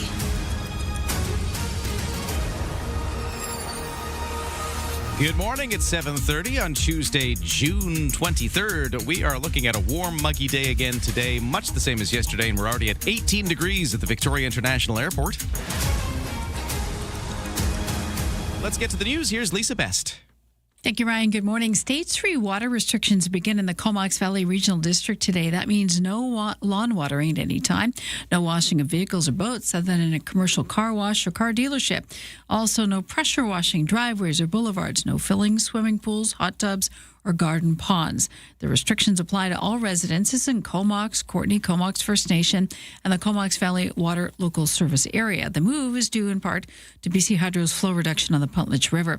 The significant reduction in water flow this year, this time of year, is resulting in lower than normal snowpack and precipitation levels. Now, the CVRD and municipal and bylaw enforcement will be patrolling communities to ensure that everyone's following the rules, and they will issue tickets if you're not. Residents are allowed to water trees, shrubs, flowers, and vegetables on any date, any time, but only if that watering is done with a handheld container, a handheld hose with an automatic shutoff nozzle, or a micro-irrigation drip irrigation system. A panel discussion planned for this morning at 10 at the Victoria Marriott Inner Harbour in Humboldt regarding public safety and other barriers to visiting downtown Victoria. This following the DVBA's 21st annual general meeting. Marion Alto, our mayor in Victoria, a Vic PD chief Constable Fiona Wilson, all involved in a conversation to further explore the findings of the recent DVBA annual report on the state of downtown. They're asking civic leaders to explore what it would take to close the gap between the steps taken and achieving results. The recent report, called The Road Ahead, found that while the city of Victoria has taken steps on safety, 61% of infrequent visitors say they cite safety as the top reason they don't visit the core more often, and 70% say it's parking and driving challenges that drive them away. The chairman of the U.S. Arctic Research Commission says is a very good argument for the U.S. taking over Greenland, and it's beyond national security. He wants to bring back all-you-can-eat shrimp at Red Lobster. Keep those shrimp coming. Endless Shrimp is back at Red Lobster with Thomas Stans was appointed by President Trump and has spent years pushing for closer U.S. ties with Greenland, a semi-autonomous Danish territory. He told New Yorker magazine in an interview published this month that taking control of Greenland's seafood industry would keep the crustaceans out of the hands of the Chinese and back on the table at the American seafood chain. Trump has repeatedly advocated for purchasing Greenland from Denmark or perhaps even taking it by force, calling the island critical to U.S. national security. I'm Michael Kastner.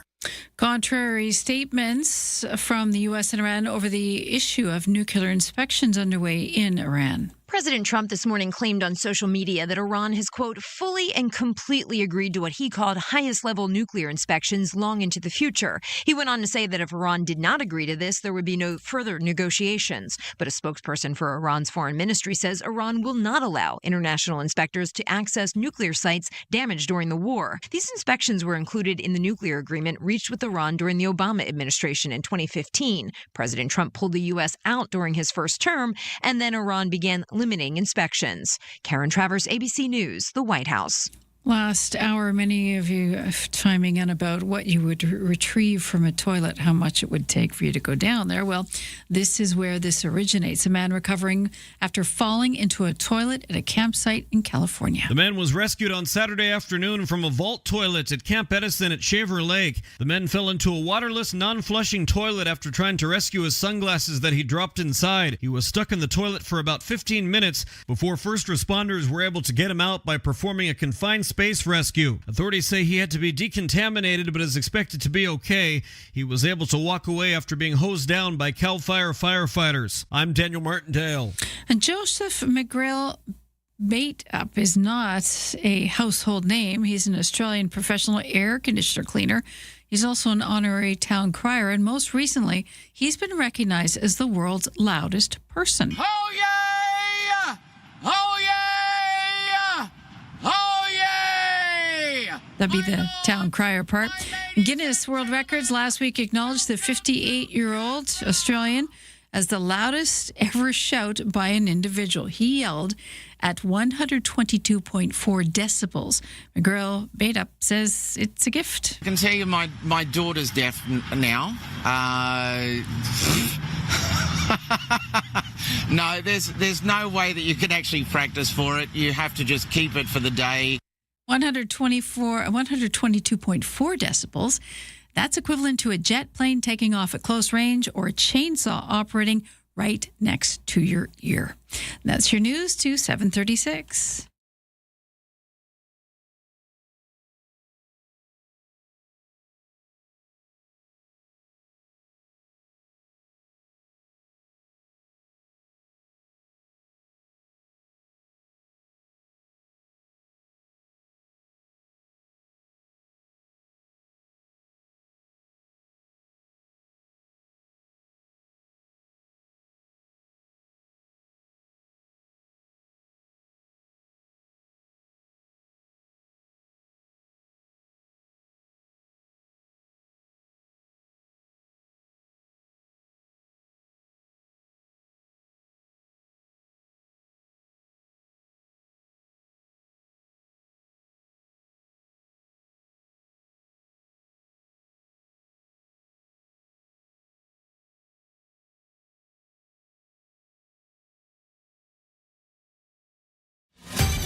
Your CFAX 1070 news poll question: has inflation caused you to cut back on the amount of fruits and vegetables you buy? 52% saying yes on our website. That number jumps to 55% on Twitter X. You can vote social media, CFAX1070.com.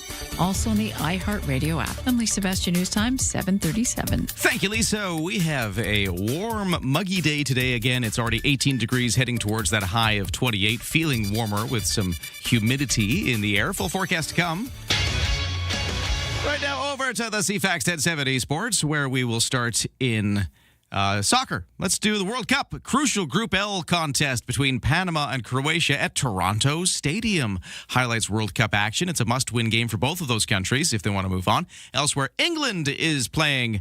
They're going to face Ghana in Boston. Portugal and Uzbekistan meet in Houston, and Colombia and DR Congo square off in Mexico. For the local baseball scene, Victoria Harbor Cats and the Nanaimo Night Owls are doing an island derby that starts tonight. They're going to begin facing each other in Nanaimo, continuing tomorrow evening at Wilson's Group Stadium at Royal Athletic Park, and then they're back to Nanaimo to close things off on Thursday. So that's all kicking off tonight. Last night for the majors, Toronto Blue Jays won the opener of a series against the Houston Astros. It was 4-2 for the Jays. And now tonight, Shane Bieber will be on the mound for Toronto. The Jays right-hander has been sidelined since spring training with elbow inflammation. Let's see what else we got here. That is... well, let's just talk about one game in the WNBA. The Las Vegas Aces chase a third straight win when they host the New York Liberty, who have dropped 2 in a row. The Toronto Tempo host the Los Angeles Sparks on Thursday. And that is your sports to 7:38. CFAX Morning Show brought to you by Coastal Heat Pumps. For a comfortable home, no matter the season, big savings on your heating bill. Talk to Coastal Heat Pumps. Designed for comfort, the South Island's Elite Plus Fujitsu Air Stage dealer. We're going to play at some point in the morning a song that references boots. That's your cue to call 250-386-1161 to win tickets to the opening night of Kinky Boots. And I have a good text message here saying, hey, what date is the opening night for Kinky Boots in Victoria? Well, it's exactly 2 weeks from today. It's July 7th, which is a Tuesday. That's opening night. Then it's going to play for several nights at the Royal Theatre. And we want to send you to that opening night, though, if you call in when the Boots song plays. Stand by for that.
CFAX traffic and weather. It is 7:40. Well, earlier in the morning commute, we had reports of a fender bender, Pat Bay Highway, northbound, just past Island View Road.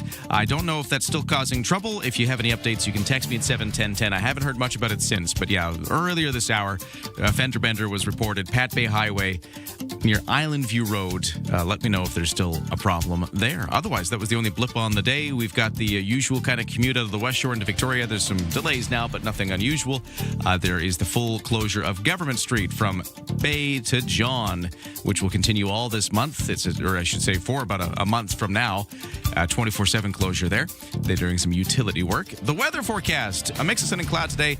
Highs of 28, feeling a little warmer in the humidity with a humidex of 30, and feeling a lot cooler if you buy the windy one to few straits. So that's the same forecast as yesterday. We're just doing it again. Tomorrow starts to change, though. After a low of 12 overnight tonight, we'll stay a little cloudier tomorrow and a little cooler. Highs of 23. Thursday, clouds with a high of 19, even cooler as we get into Thursday. And by Thursday night, some rain arrives, and that rain will last kind of on and off through Friday. Highs at 19 with the clouds and the rain on Friday. And then Saturday, Sunday, it dries up and stays overcast. Temperatures into the high 20s. Oh, and an update at 71010. Texter says the Pat Bay Highway is clear at Island View, which was previously affected by a small fender bender. Looks like that's all done now. Thank you very much for texting in and giving us that update at 71010. Okay, to the markets, where the S&P TSX is down 66 points early here in the trading day to 34,935. The Dow has turned things around and is now going up. It's up by 45 to 51,757 after some earlier losses to start the day. Canadian dollar at 70.4 cents US, which continues to slide. Ryan and Lisa, mornings on CFAX 1070. Oversleepers, catch all the highlights on the latest audio podcast at CFAX1070.com and on the free iHeartRadio app. Whose bed have your boots been under? Whose bed have your boots been under? And whose heart did you steal, I wonder? This time did it feel like thunder, baby? She really gets right to the boots. Like, it's just the first word out of her mouth is boots. It's a country song. You didn't have to wait long for the reference to boots. And you know what that means. It's your cue to call 250-386-1161. Win tickets to the opening night of Kinky Boots, the Grammy and Tony Award-winning musical that's coming to Victoria at the Royal Theatre this July. Opening night is July 7th, and we want to send you to opening night. Let's go to the phones. And who is this? Hey, Ryan. This is Joe. Joe? How you doing today, Joe? Oh, I'm doing great now. Yeah, well, that's because, you know what's happened, right? You've called in correctly as a boot song played, which means I get to play the sound effect for you. You get tickets to Kinky Boots. Yes. All right. What are you up to today, Joe? Oh, we're packing. Oh. Packing? What you packing for? Yeah, we're heading up to Yellowknife. Whoa, Yellowknife. Are you moving or you're just vacationing? Vacationing. Nice. Well, being summer solstice, this is the time of year where it's like light up there all the time, isn't it? Oh, I know. It's like, oh, boy, there better be real heavy curtains in the hotel. Oh, I'm sure there's blackout curtains for you. What? That's cool. What are you going to do in Yellowknife? Yeah, I was going to ask the same thing. Sorry. Yeah. We celebrate Canada Day in every province and territory across Canada, and this year it's Northwest Territories. Oh, wow, what a cool thing. Which ones have you done so far? We've done basically almost all. We only have to do Northwest Territories, New Brunswick, PEI, and Nunavut. Okay, so where did you have the most fun so far? We really enjoyed Nova Scotia. Oh, okay. Yeah, that was great. Well, Joe. That's really cool. That is so cool. You're going to go celebrate Canada Day in Yellowknife, and then you're going to come back to Victoria and go see Kinky Boots the musical because you won the tickets. Hang on the line. I'm going to get your information off the air. But what a cool story. That's a great idea, Lisa. I never thought of that. Why not celebrate Canada Day in every province? Yeah, if you get the time and the will and the money, go for it. Huh. That's a cool story. Nice, Joe. Okay, I'm going to talk to Joe Happy off trails. the air in just a few moments. And don't worry, if you didn't win today, we got more tickets to give away tomorrow.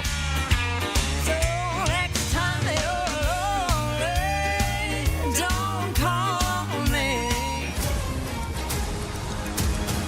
headlines at 7:45. Here's Lisa. Thank you. The new BC Transit Maintenance Training Centre is done.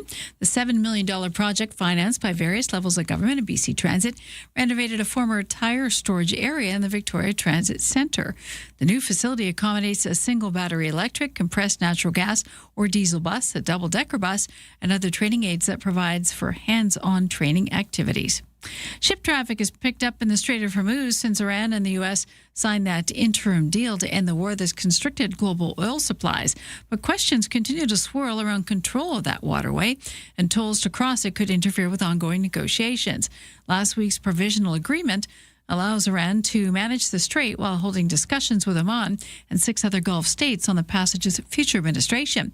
In turn, Iran agreed not to charge transiting vessels for 60 days.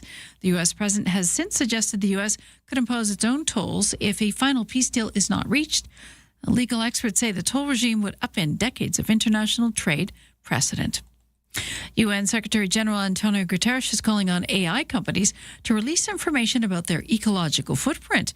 Speaking at the London Climate Action Week, he proposed the AI Environmental Transparency Initiative to better help measures and disclose the impact of the increasing in-demand technology. The carbon produced and the water required to power AI has been cited as opponents as reasons to curb the rapid growth of data centers. Guterres says AI companies should also commit to powering their facilities with electricity produced with the new renewable technologies by 2030. And that is your news to 747. Congratulations again to Joe winning the tickets to Kinky Boots. Their opening night is July 7th at the Royal Theatre. We want to send you to this big musical. Listen for a boot song again tomorrow. We'll play another one. That's coming up. But right now we're going to take a quick break. Traffic and weather coming up. And then Mike Kozakowski from Citified.ca is here. Interesting news. The Bay Centre has a new owner. The whole overall building, the mall there in downtown Victoria, with a new owner with some interesting ideas for what to do with it. I'm wondering if they're going to keep the name Bay Centre since the Hudson's Bay is no longer a thing. Do you still name the mall after it? I'm curious about that. We'll ask Mike coming up next. CFAX 1070 is proud to support the 42nd TD Victoria International Jazz Fest. 10 hot days and nights of the coolest music in town. The longest running party on Vancouver Island brings you jazz, blues, funk, world, and more. Featuring free-to-attend outdoor performances, ticketed and cover charge shows, and free-to-attend workshops on stages across downtown Victoria and Esquimalt. The 42nd TD Victoria International Jazz Fest, on now through the 28th. Tickets on sale now. Details at CFAX1070.com and on the iHeart Radio app.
CFAX traffic and weather. It's 7:50 here on a Tuesday morning in Victoria. We had an earlier collision on the Pat Bay Highway near Island View, which has cleared according to our texters. So thank you very much for the update at 7:10:10. It's looking good there. It was the only blip so far this morning. Everything else is pretty typical. Weather is just like yesterday. Another warm, sunny, muggy kind of day. Highs of 28, humidex of 30. Cooler by the windy one to Fuca Strait. And then tonight, a few clouds, lows to 12. And then tomorrow, it's clouding over a bit. We get cooler temperatures, high of 23. Still very summery, just not quite as hot as today will be. Cools off more so on Thursday with clouds and a high of 19. Showers rolling in Thursday into Friday. Could be drying off for the weekend on Saturday and Sunday, but still overcast and just a bit on the cooler side. Right now, temperatures in Victoria are in the University of Victoria area of Saanich, already 21 degrees. That's also the temperature you find on the waterfront in Colwood. Ryan and Lisa are ready when you are. Good morning. Day or night, find the highlights under latest audio at CFAX1070.com and on the free iHeartRadio app. It's Victoria's biggest downtown mall. It is the Bay Centre, and it has a new owner. What does it mean for the mall? We're going to talk to Mike Kozakowski from Citified.ca now about this very thing. He's got that website where he follows these kind of stories. You can check it out.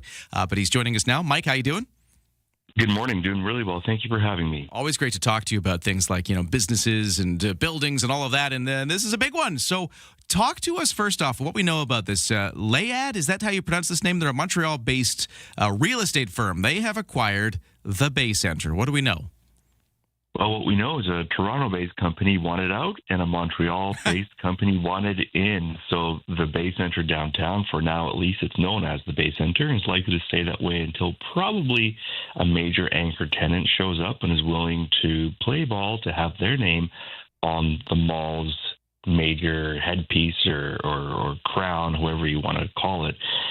This is one of those deals that caught the industry by surprise if you're from the outside looking in, which the majority of us in this case were. And this is what we know, or we call an off-market deal. So the company from Montreal, Layad, as you mentioned, acquired this asset from Toronto's Manulife. This is a big deal. The Montreal-based company, Layad, they have quite a large portfolio across Canada, but this appears to be their only shopping center / mall in British Columbia, according to their Layad shopping portal on their website. So this is a big deal for the company. They appear to be relatively new, at least under this name, established in 2012. So it's not a very old company, but obviously very well capitalized to be making acquisitions of this magnitude. And we know from several deals some years ago that this property had been trading at around the $100 million mark. We assume that it probably sold for much more than $100 million, but we don't have those details at this time. Now, the interesting thing here is that the Bay Centre, it's essentially a done deal. You don't have adjacent parking. You don't have adjacent land. You don't have redevelopment opportunities that a lot of investors are looking for when they acquire a shopping center or a mall asset.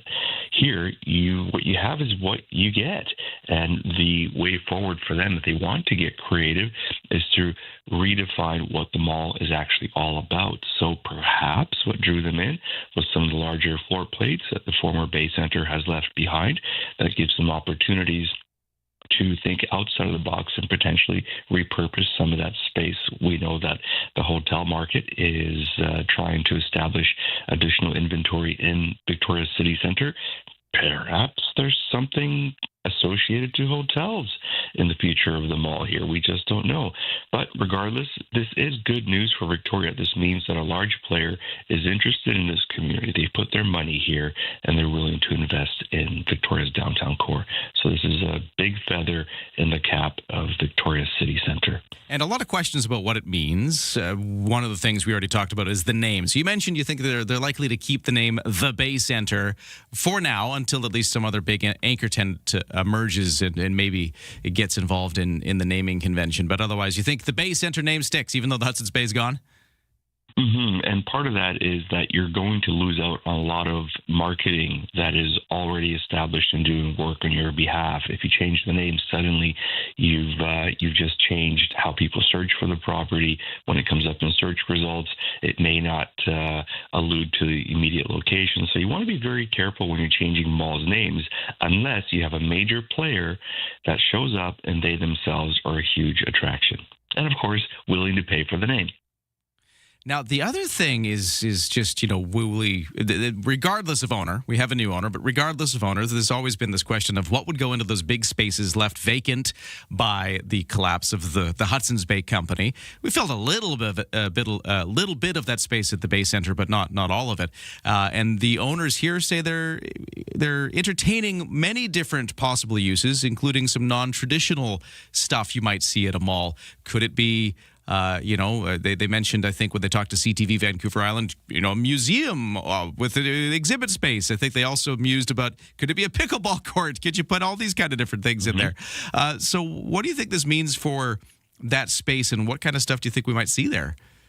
Definitely. This company has alluded to wanting to work more with local institutions and organizations. If you think of the Bay Center's makeup, a lot of the stores inside are corporate chains and notable brands that you'll see in malls all across the country in North America. But the mall also does have a fairly sizable local retailer footprint, especially along the street frontages of the mall, where we see smaller businesses, including an expansion of a local small boutique grocery store known as Market Garden in Vic West, the new name at the former corner entrance at Fort and Government Street of their expanded location, or rather additional location. I cannot remember. I just can't remember the name. Sabians. There it is. But it's a perfect example of a local retailer that is coming in with some really high quality merchandising that you won't find in any other mall anywhere else in Canada. And so it looks to me, based on what they've said, is that they're interested in entertaining more offers like this. Now, there are some large format retailers that are looking for larger spaces, even in malls. Things like the Rec Room concept, which is like a hangout spot for younger people. You got video games and activities like that, which are very, very popular, and they've sprung up across Canada's larger cities, but we still haven't seen one of those in our neck of the woods. So there are opportunities to think outside of the box. Whether they repurpose some of the space for alternative uses remains to be seen. But again, because they don't have the adjacent parking lots for redevelopment or empty land that's associated to a mall that could be redeveloped, they've got to get creative to build value and potentially one day sell at a profit to another investor. How do you do that? Well, you have to reinvent what you already have. And that's, I think, is what they're going to do here. A Montreal-based real estate company called Layad has taken ownership of the Bay Center in downtown Victoria, with plans to re-energize the mall with, who knows, we've talked about some of the possibilities right there. They've bought it off of Manulife, which is the investment arm of that Toronto-based company that previously held it since 2015. So there you go. That's the news out of the downtown retail space, and that's Mike Kozakowski from Citified.ca. That's his website where he follows these kind of stories, and we love talking to you here, Mike. Thanks for joining us. Much appreciated. And I should also mention, this is just the latest Montreal/Quebec-based companies start doing business in Greater Victoria. We've seen a few companies from that province enter the local real estate market here, and it looks like that trend is continuing. Okay, we'll watch for that. And also, you'll be joining Josh and Jade on the afternoon show coming up on Thursday to talk more about this and other things. So make sure to tune in to Josh and Jade and Mike on Thursday. Cheers. Thank you so much, Ryan. Take care. 8 o'clock news coming up next on CFAX 1070.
CFAX Victoria. An iHeart radio station.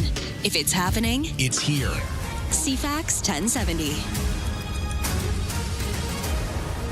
Good morning. It's 8 o'clock on Tuesday, June 23rd. Another warm, muggy day for Victoria before it starts to cool off beginning tomorrow and for the rest of the week. 18 degrees right now, though. We'll get you a full forecast at the moment. Right now, the news begins, and here is Lisa Best. Thank you and good morning. Nanaimo is one of 3 communities that have hosted the Chronic Property Offending Initiative program. Victoria will be one of a dozen additional BC communities to get special teams that will crack down on some 420 offenders responsible for much of the street crime in this province. Solicitor General Nita Krieger shared more on the program yesterday. Small-scale pilot program to deliver targeted enforcement and coordinated supports to individuals who are involved in offenses like theft, shoplifting, vandalism, and street disorder. These pilots were run right here in Nanaimo and also in Kelowna and Nelson. We are investing $16 million over 2 years to create 12 new repeat offending hubs across British Columbia.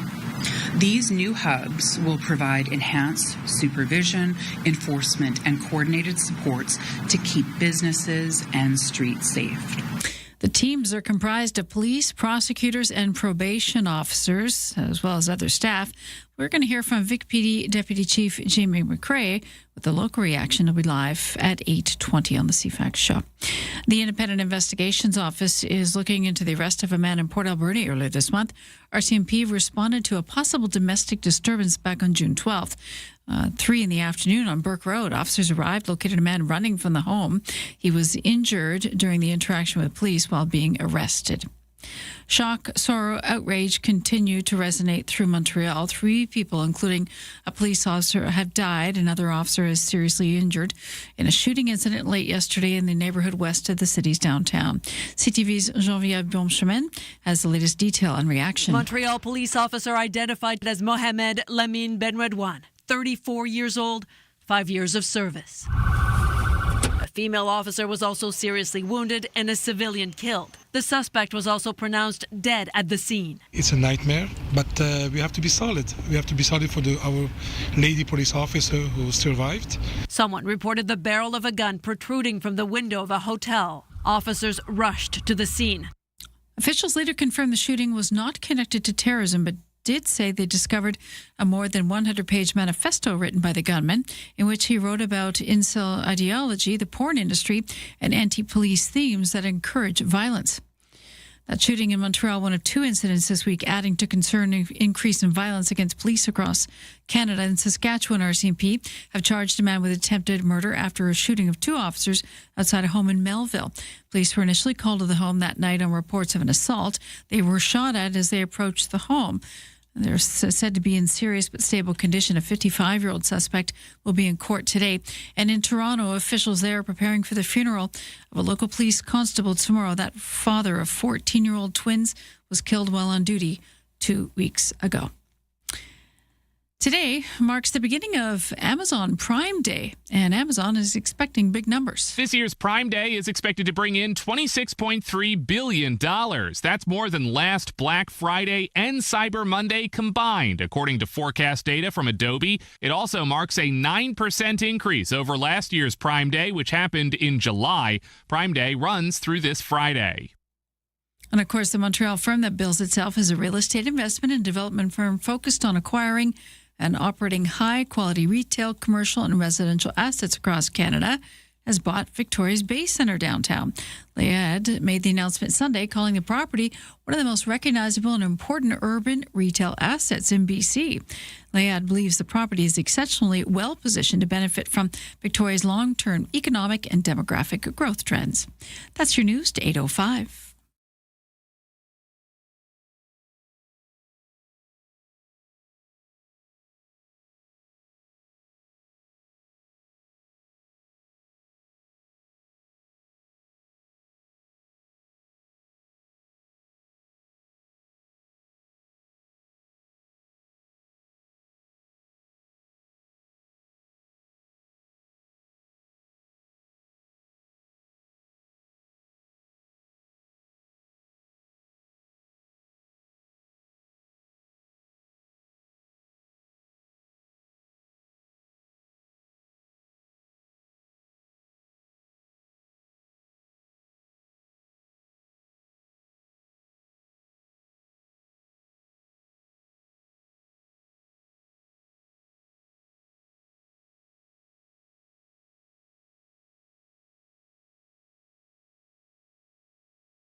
Your CFAX 1070 news poll question this morning. Has inflation caused you to cut back on the amount of fruits and vegetables you put in your shopping cart? 53% saying yes on our website. That number 55% on Twitter X.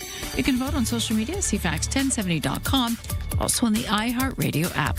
And Lisa, best your news time is 8:06. Thanks, Lisa, and good morning.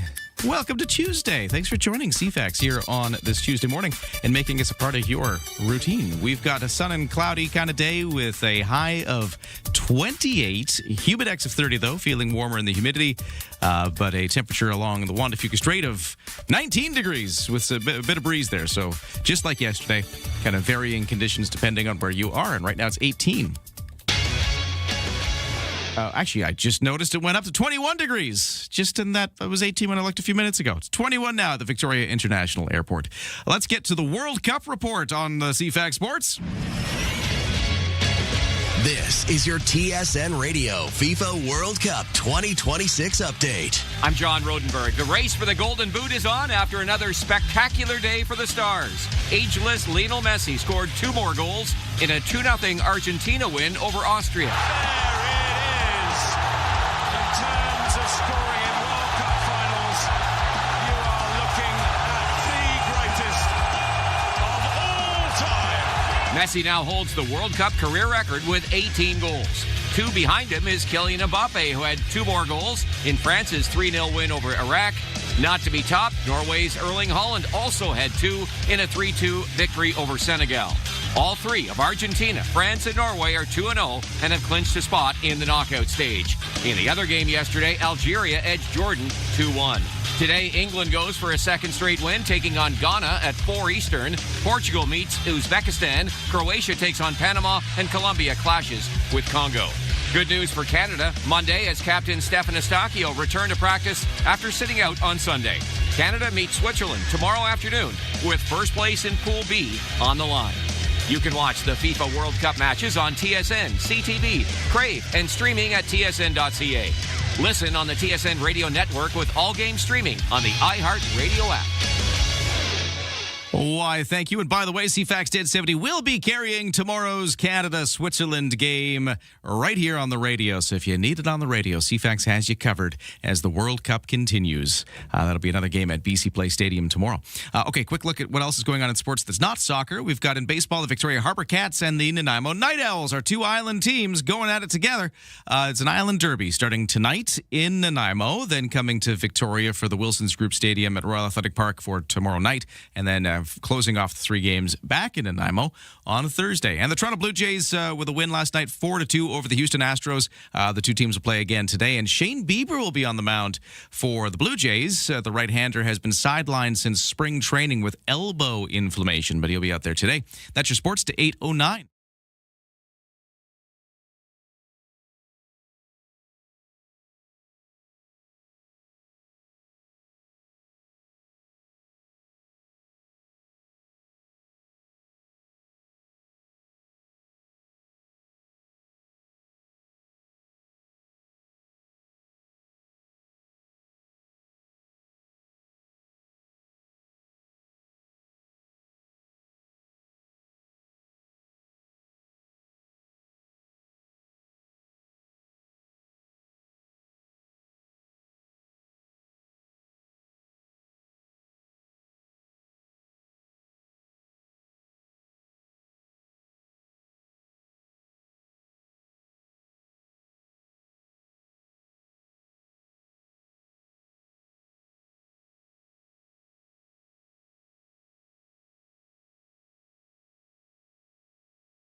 CFAX 1070 traffic and weather. What's going on out there? It's actually been a fairly easy commute. There was an incident earlier on the Pat Bay Highway near Island View, but it's cleared up now. We have usual volume delays on our major routes. Nothing major, though, to report. No crashes at this time. There is the full closure of Government Street between Bay and John, which started yesterday and will last about a month. It's a full closure, 24/7. Both directions can't get through. I don't even think the bike lanes and even some of the sidewalks are affected by this, so watch out for that. And if it's causing a major headache, headache in that area. I'd love to hear about how it's actually kind of shaping the reality of the commute. Text me at 71010 if you have any updates. For the BC ferries, no sailing rates, and for the weather forecast.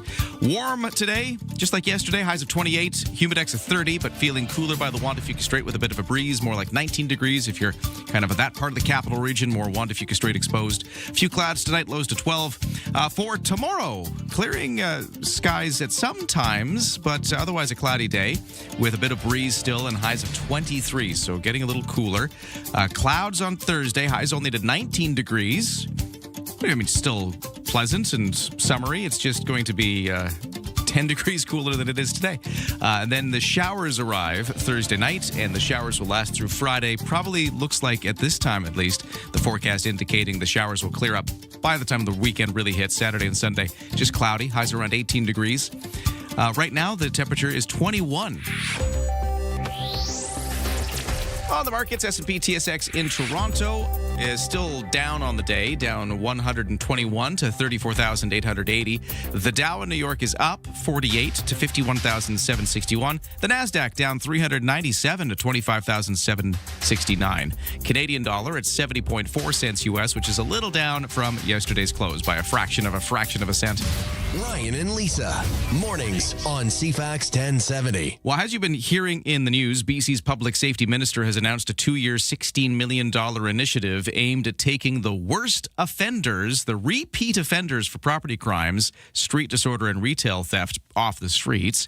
It's the Chronic Property Offending Intervention Initiative. 12 regional police teams will be formed around BC, including Victoria. So we're on the list. I think Nanaimo is also on the list as well, Courtney. So we've got some island cities representing here.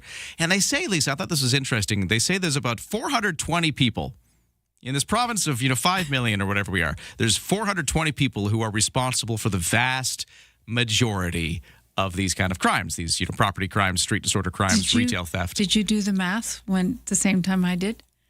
Yeah, just the percentage? Is that what you're talking about? Well, yeah. 16 million, 420, 16 million. It's like, okay. Yeah, it's a lot of money per individual just to keep bad characters in line. But I'm kind of curious how this will actually work. Like here in Victoria, for instance, what's this going to look like? What do they actually do? Because I know that there's a lot of... It's a much more complicated issue, because if it wasn't, this would be easy to solve. If it was just somebody does a crime, you lock them up, this would be all over. There's obviously something here that makes this a more difficult thing to deal with when it comes to repeat offenders. So we are going to talk more about it, try to unpack what this latest program is all about. We've got Victoria Police Deputy Chief Jamie McRae joining us on the line in a few minutes to get more into the story. So stand by for that. We'll be talking about that. And I just want to let you know, though, if you are listening and wondering, hey, when is he going to play a song that involves boots? We did it in the 7 o'clock hour. Yeah. You never know when a boots song is going to happen on the radio in the morning show. And why are we playing boots songs? Well, we're giving away tickets to the opening night of Kinky Boots, the Tony and Grammy Award-winning hit musical, which is coming to the Royal Theatre.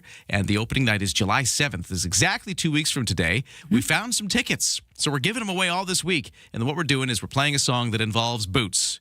It's not from Kinky Boots. It's just a song that references boots. Correct. We've done it before. Yeah, it we sounds did this last familiar time. to you. It was so fun. We did it again. What you got to do is you can hear the song. Call us at 250-386-1161. But I did play it already today, if you're wondering. So you got to listen tomorrow to the show for your next chance to win. At 8:15, time for the headlines. Here's Lisa. Another great day into the wilderness, taking a hike. At least one trail is closed due to cougar sightings. Mount Finlayson Trail in Goldstream Park has been closed for a few days now from Finlayson Arm Road trailhead to the southern base of Mount Finlayson. It's a short walk, but it's a popular hike, and it's closed for the time being until further notice. Due to some big kitties on the trail, we want to keep everyone safe. Metro Vancouver transit bus drivers and their employers have reached a tentative deal on a new contract that would prevent a possible strike. Unifor Locals 111 and 2200 are not releasing details of the proposed deal until the ink actually dries, but they say it recognizes the essential work that members do. Coast Mountain Bus Company President Michael McDaniel says the agreement includes improvements in wages, working conditions, and benefits. Back in May, workers voted 99% in favor of strike action after months of bargaining yielded no results. And Egypt's FIFA World Cup team got a very special send-off yesterday from a local chief, the chief of the Musqueam Indian band here in BC. The band says on social media that Chief Wayne Sparrow presented the team's captain, Mohamed Salah, with a handcrafted drum. They say Team Egypt also shared a song while using the drum. Egypt, of course, defeated New Zealand 3-1 on Sunday in the country's first ever World Cup victory. Congratulations. And Canada, go tomorrow. That's your news to 8:16. All right, we're going to talk to Victoria Police Deputy Chief Jamie McRae coming up again, unpacking this new program in BC to try to take repeat offenders off the roads. They say, again, only like 420 people in BC that cause all this trouble. And how is the province trying to deal with this, and how is it going to filter down to local police forces? That's what we're getting into next. We also got your traffic and weather. If you see any problems out there, text us at 71010.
For all your DIY exterior product needs, visit ProTech Exterior Products in person at 875 Viewfield Road or at beahomepro.com.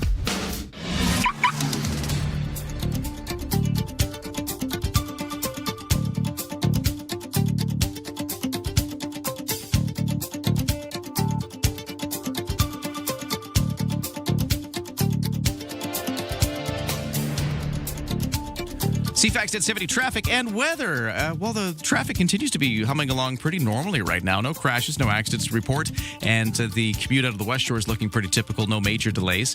For the weather forecast, that's where we got a lot to talk about because today's another warm, muggy day just like yesterday. So we got the sunshine, we got the highs of 28, we got the humidex of 30, we got cooler conditions by the windy Juan de Fuca Strait. So more like 19 degrees if you're sort of in those western Juan de Fuca Strait exposed areas of the capital region. For tonight, a few clouds, lows of 12. Tomorrow, it starts to cool off and cloud over a bit. Thursday, clouding over, cooling off, and getting to rain by Thursday night into Friday. The rain might get out of its system by the end of Friday, leaving us with a dry but overcast weekend on Saturday and Sunday, and temperatures still staying a little more on the cooler side. High teens for the weekend, which is plenty warm enough, but just not the 28 degrees we're getting today. The best way to start an island morning. Ryan and Lisa on CFAX 1070. Well, the province is working with local police forces to try to crack down on repeat offenders, the ones that cause a great majority of the property crimes and small theft and that kind of problem in a lot of cities all across all across BC, and Victoria is one of the places about to get this chronic property offending intervention initiative. So we're going to talk about that with Jamie McRae, Victoria Police Deputy Chief. He's joining us on the phone. Sir, hello, how are you?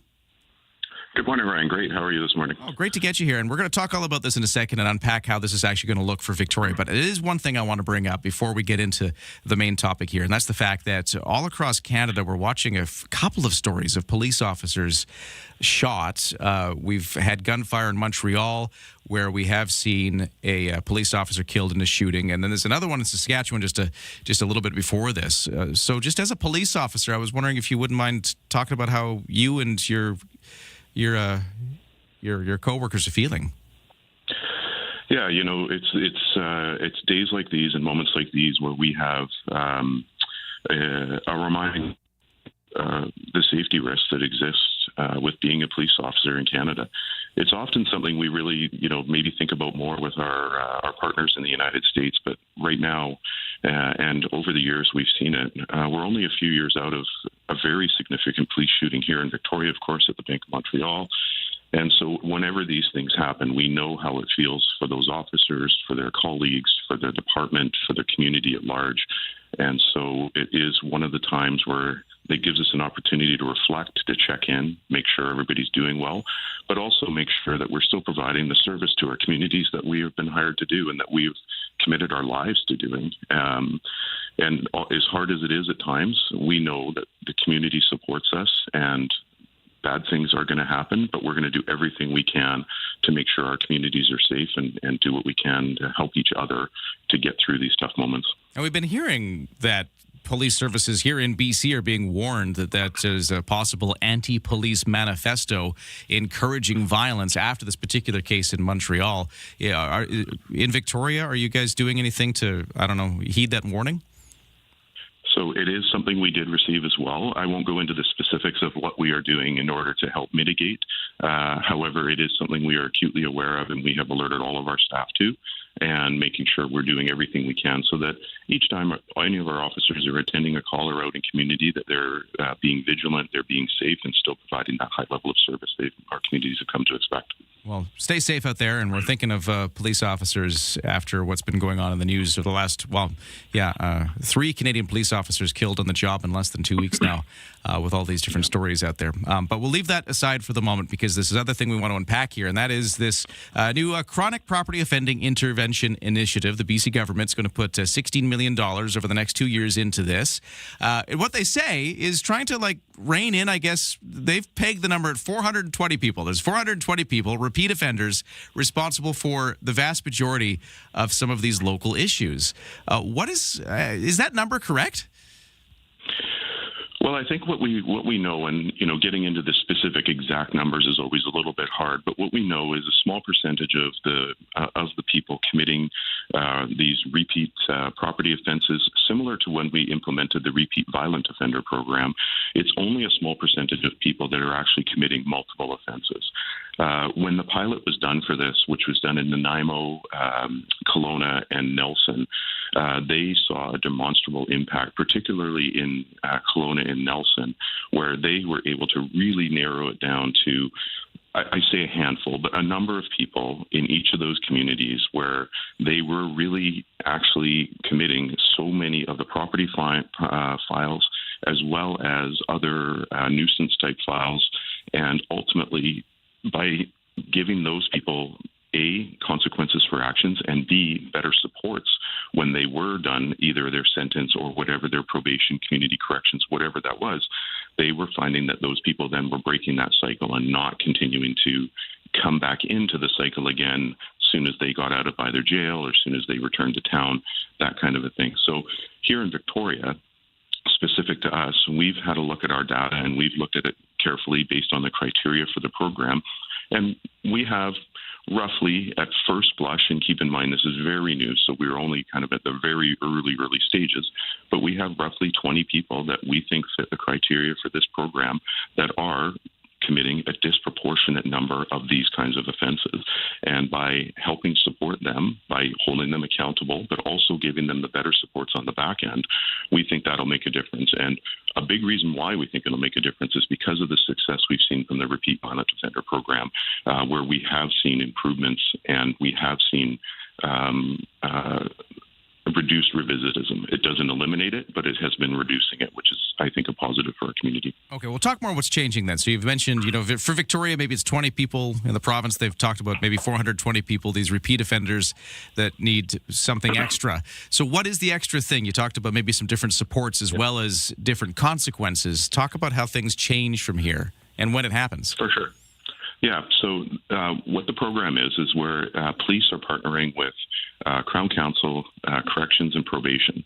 So if you have somebody who has been identified as being part of the program, this is a chronic property offender, they can be raised by police, it could be raised by Corrections, it could be raised by Crown as somebody, hey, we keep seeing this person as a revolving door, they keep coming up over and over again.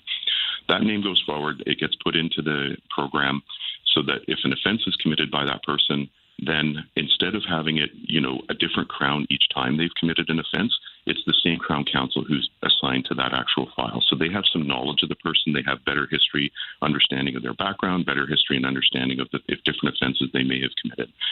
From there, they may get sentenced, say, to a jail sentence, or they may get probation, something along those lines.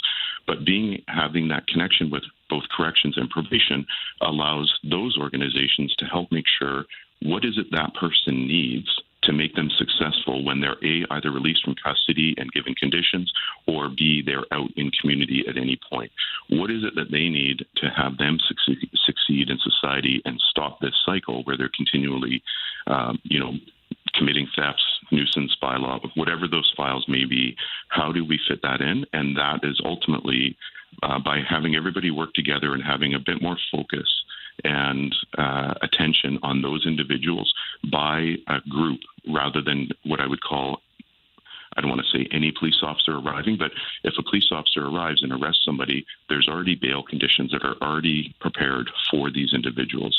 So with all of their history and everything in there, as I say, then Crown Counsel already knows, the Probation and Corrections are already involved. So it provides a better wraparound service for the individual who is continually coming into contact with police and interrupting creating a lot of problems in community. So the money that's going into this that the province announced, is it going into funding those programs, or is it funding, individuals to help make the connections? I'm just trying to figure out exactly how, what are we expanding here? So the primary areas of expansion are surrounding Crown Counsel, so allowing funding for Crown Counsel to be able to hire dedicated Crown, so additional Crown, because they don't have the ability to just add this on the side of their desk. Similar for Corrections or in Community Corrections, so there's dedicated people that are being hired with that funding. That's the primary source of it. There's a little bit of funding that is also supported for police on the enforcement side of things, but that part has already been really, well highlighted through both SITE and C-STEP funding, which is another program the province has where we do, you may have heard, where we say C-STEP, for example, where we have increased foot patrols in the downtown core that are funded by the province to help reduce public disorder and create safer places. We've got one question here on the text that I think is good to ask too. The texter says, with the province announcing $16 million over 2 years for 12 new intervention hubs for repeat shoplifters, property offenders, and Victoria's getting one of these, as we've been talking about. The question is, why can't police just arrest and charge these chronic offenders under current existing laws? So yeah, why do we need something like this? If you got somebody who does, repeatedly offend, how come, why doesn't our existing system deal with this? So the existing system absolutely does, and police, of course, have the ability to arrest, and Crown Counsel has the ability to lay charges and prosecute. But this is just essentially creating a more efficient system for these high circumstance individuals to try and help them break that cycle. So rather than having a different Crown Counsel, rather than having a different probation officer, rather than having a different circumstance, it is going to be the same person for each of these individuals and have that consistency to help hold them accountable better, but also to make sure they are given every opportunity to succeed so they don't have to be back into the system again. That is something that our current system doesn't really have the ability to support, whereas this new system and the ability to have these people in the program allows that to happen. Jamie McRae is Victoria Police Deputy Chief, talking about how we'll see this money announced by the province filter down to the Victoria level, and I'm assuming it'll be a similar case all across these other spots in BC, which will now get the support to try to deal with repeat offenders. Thank you so much for talking us through the story today. Great. Thanks, Ryan. Anytime. We'll take a break. We got the 8:30 news next on CFAX. CFAX 1070 is proud to support the 42nd TD Victoria International Jazz Fest. 10 hot days and nights of the coolest music in town. The longest-running party on Vancouver Island brings you jazz, blues, funk, world, and more. Featuring free-to-attend outdoor performances, ticketed and cover charge shows, and free-to-attend workshops on stages across downtown Victoria and Esquimalt. The 42nd TD Victoria International Jazz Fest, on now through the 28th. Tickets on sale now. Details at CFAX1070.com and on the iHeart Radio app.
CFAX Victoria, An iHeart radio station.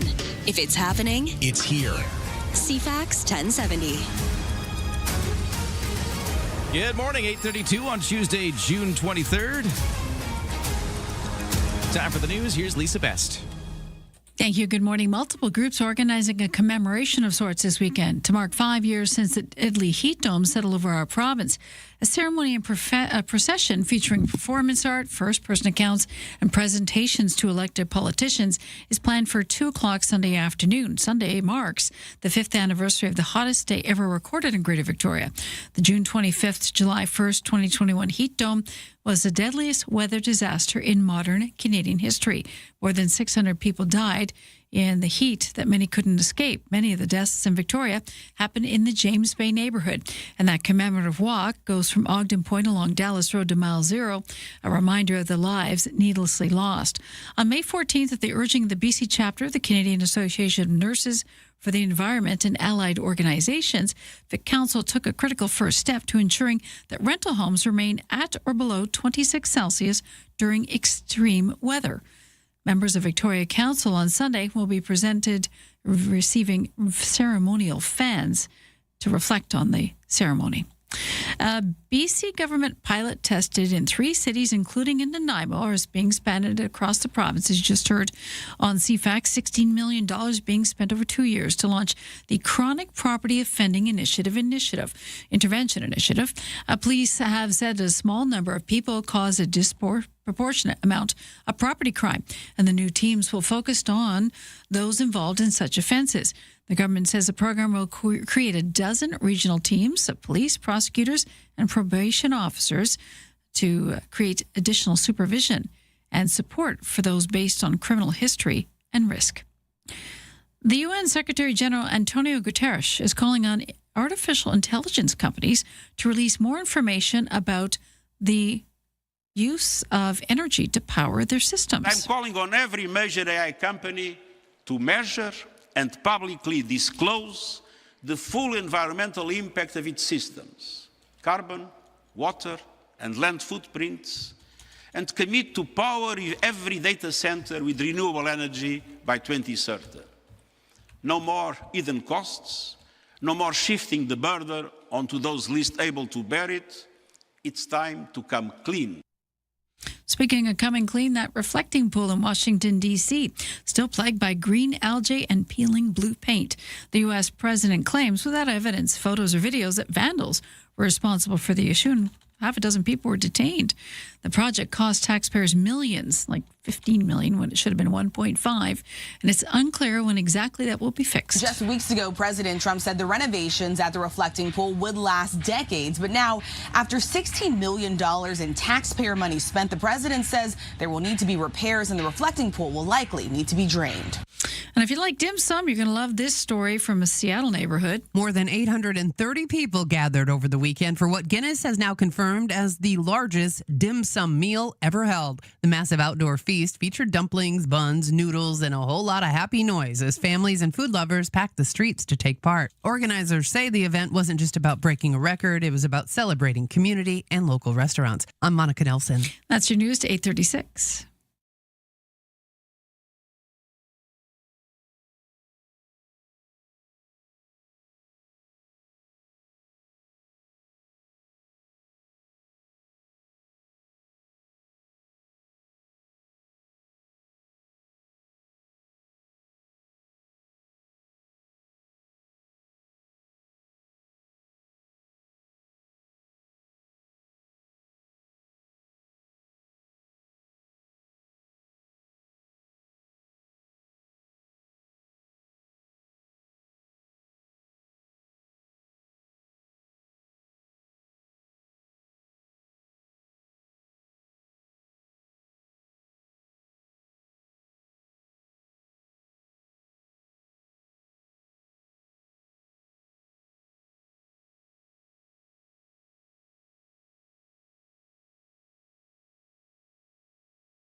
Your CFAX 1070 news poll question: has inflation caused you to cut back on the amount of fruits and vegetables you put in your shopping cart?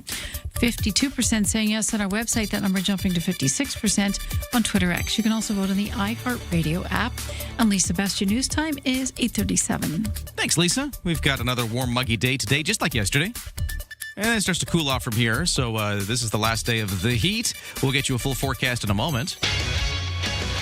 Well, I will tell you, though, it is 21 degrees right now at the Victoria International Airport. And in Langford, it's the same. Okay, so to the sports. Let's talk about the World Cup of Soccer, which is going on. We've got a couple of World Cup stories to tell you about. This one's kind of fun. Metro Vancouver Transit Authority, TransLink, says the first full week of FIFA World Cup activity led to a spike in public transportation use across the region. Even on non-game days, it says system-wide ridership jumped by almost 8% during the first 7 days of the tournament. Lots going on, including tomorrow, of course, Vancouver, Switzerland. Both those countries, their teams are training in Vancouver ahead of tomorrow's Group B showdown at BC Place.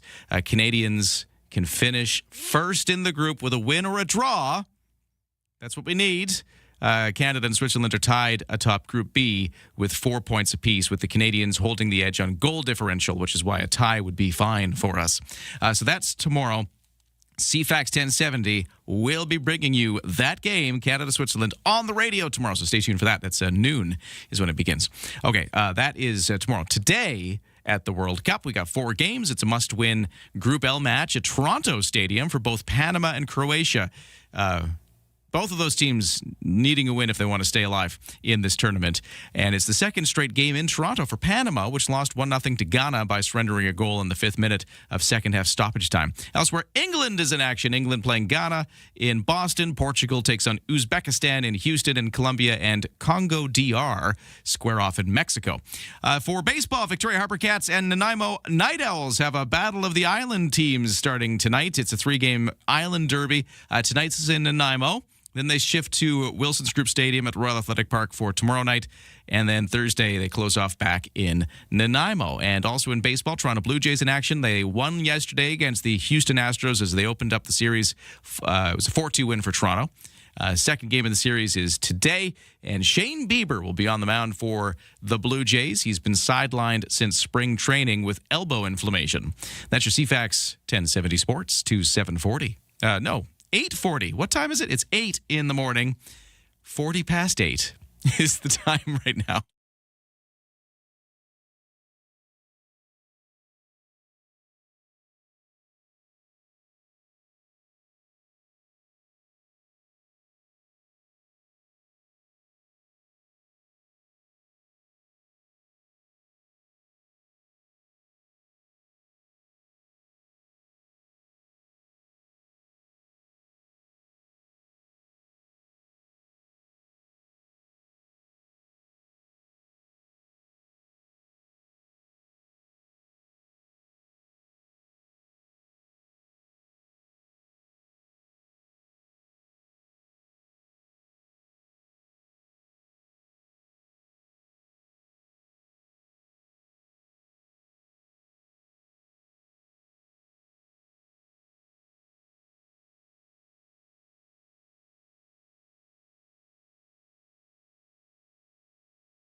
CFAX Morning Show brought to you by Coastal Heat Pumps. For a comfortable home no matter the season. Big savings on your heating bill. Talk to Coastal Heat Pumps. Designed for comfort, the South Island's elite plus Fujitsu Air Stage dealer.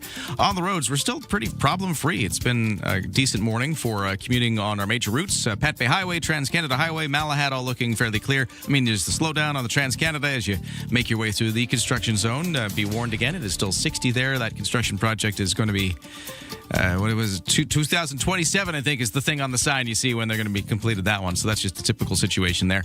No other issues. Text me at 71010 if I'm wrong. For the ferries, no sailing weights. And for the weather, it is going to be warm and kind of humid again today, just like yesterday. Highs of 28. A little bit of humidity making it feel warmer. A little cooler, though, by the breezy Juan de Fuca Strait. More like 19 degrees if you're kind of on that western side of the Capital Regional District alongside the Juan de Fuca Strait there. For tonight, it's a few clouds, lows of 12. For tomorrow, it's starting to cool off and cloud up a little bit. Highs of 23. And then Thursday, it's a high of 19 in the clouds. And there's showers arriving Thursday night, lasting into Friday. It could dry up for the weekend, but stay overcast and just a bit cooler. Clouds and a high of around 19 degrees for both Saturday and Sunday. Right now, in Victoria, we're seeing the temperatures creep up pretty quick. In Brentwood Bay, you're already at 22 degrees. In Oak Bay by the water, you're at 20.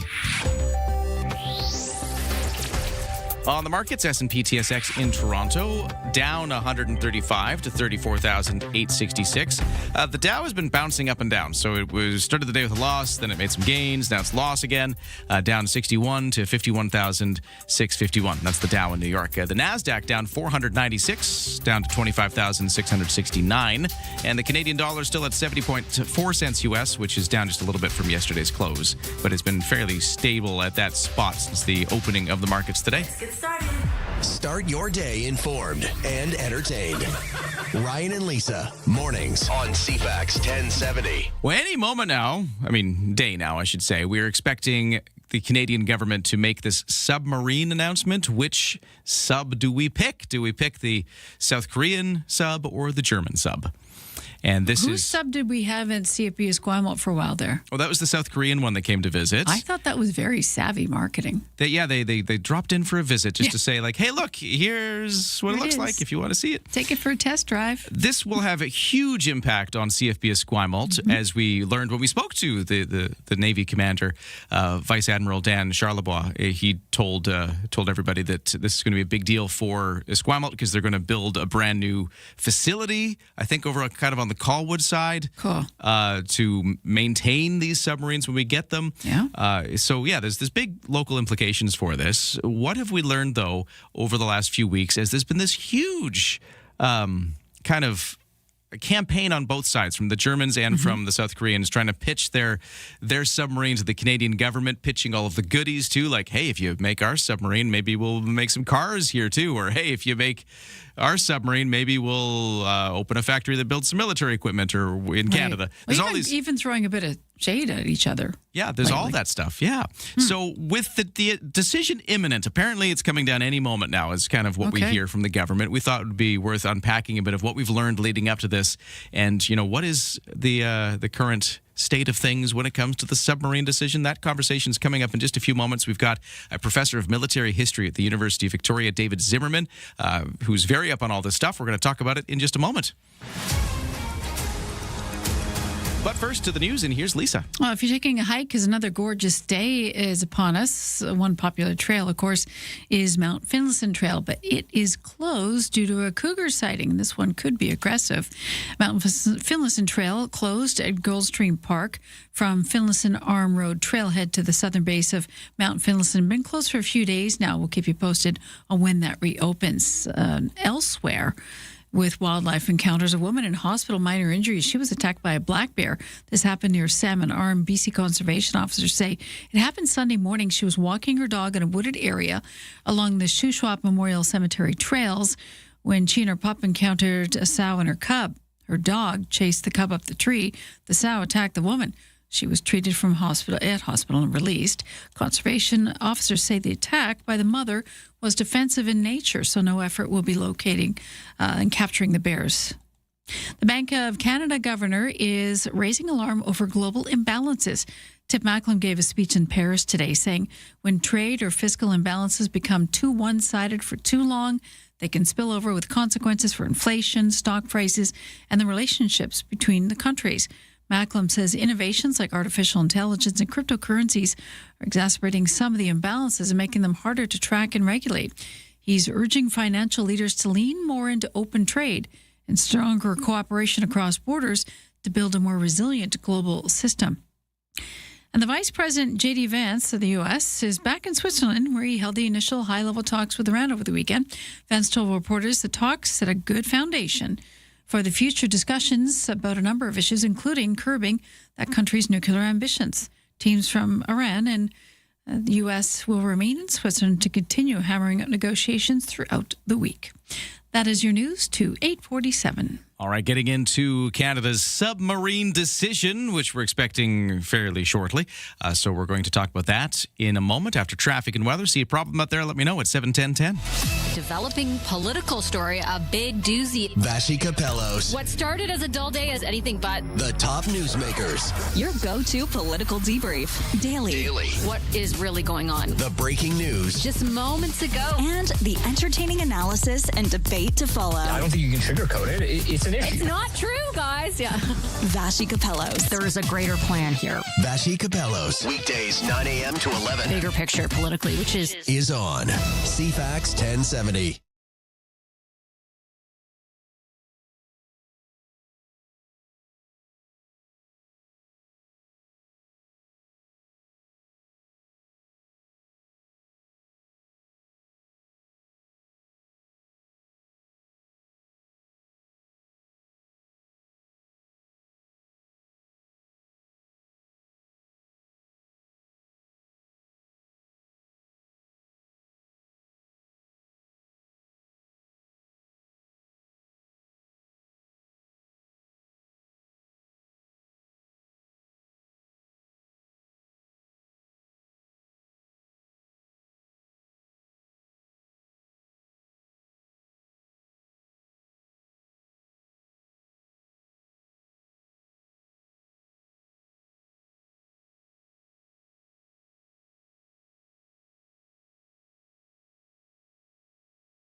CFAX 1070 traffic and weather. No crashes or problems like that on our commute for any of our local roads. So let us know if you see otherwise at 71010. But otherwise, yeah, looking pretty good. Usual volume delays out of the West Shore.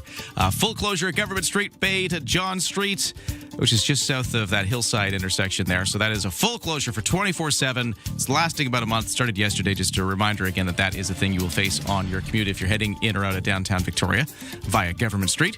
For the weather forecast today, a mix of sun and cloud. Highs up to about 28 degrees, but feeling a little humid. 30 degrees is the humidex. Cooler by the water, though. 19 degrees if you're by the windy one to Fuca And tonight, a few clouds, lows to 12. It's all here. News, weather, traffic, and community events. Ryan and Lisa, mornings on CFAX 1070. And by the way, CFAX Morning Show brought to you by Thrifty Foods. First of the season, wild Pacific sockeye salmon has arrived, fresh from the ocean and never frozen, and delivered daily. Eat happy at Thrifty Foods.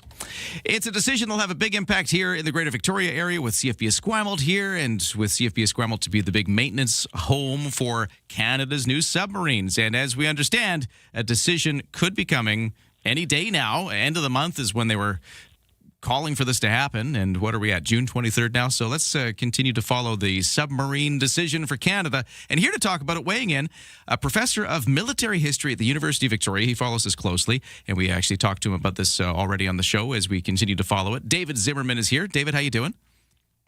I'm well, thank you. Well, let's just sort of talk about the timelines here again and why we're kind of talking about it right now and trying to get ready for it. My understanding is that there's this big conference coming up July 7th. It is the NATO Alliance Summit, and the Canadian government had indicated they plan to have this submarine decision done by then, and that's coming up pretty quick. So is that the timeline we're thinking of here? Well, let's see. The Carney government has shown itself to be very unwilling to make these very, very politically difficult decisions between two competitors, as we've seen with the F-35 fighter jet versus the Swedish fighter jet. And the fact of the matter is that if they pick one over the other, they're going to deeply offend the company and their country that didn't win the contract. And we are seeing those two countries competing fiercely. In fact, there's, Peter Mansbridge TV ads going on to promote one side, and there's a lot of heavy campaigning going on from both the South Korean company and the German company involved in trying to sell these submarines. So we're seeing a fierce competition. We are, and it's multi-billions of dollars we're talking about. And the Canadian government has been demanding very clear commitments from these two companies of what they're going to invest in Canada if they get these contracts. And so, yes, there is competition going on. I guess competition is healthy, but at some point they're going to have to make a decision. And part of the problem is they're both very good vessels, but both of these submarines have different capabilities, which Canada wants. You don't get everything in the one package. Yeah, which is an interesting dilemma. So, and let's remind everybody of the characters here. So, South Korea, they got this company called Hanwha. They're sort of I don't know if up and coming is the term for it, but I think South Korea is really trying to position itself as a global, military producer, and this company is trying to do the same. Yeah, they're already as well one of the world's biggest shipbuilders. Right. So that really helps. And then on the other side, Germany's TKMS. And Germany, of course, has a big pedigree of producing these kind of ships, and they're trying to go as well. So those are the two companies involved. Tell us more about the two vessels that they are trying to sell us. Well, I think very basically is that the Korean vessel, its major advantage is that it has a vertical launch missile system, which gives the submarine much more diverse capability. It's also a larger ship. It certainly would be useful in the broad Pacific Ocean.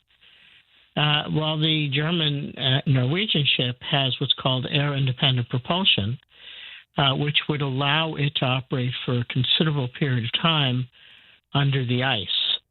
And they also have the advantage they're already NATO compliant to integrate us with our allies. And they already have the experience of operating in cold weather.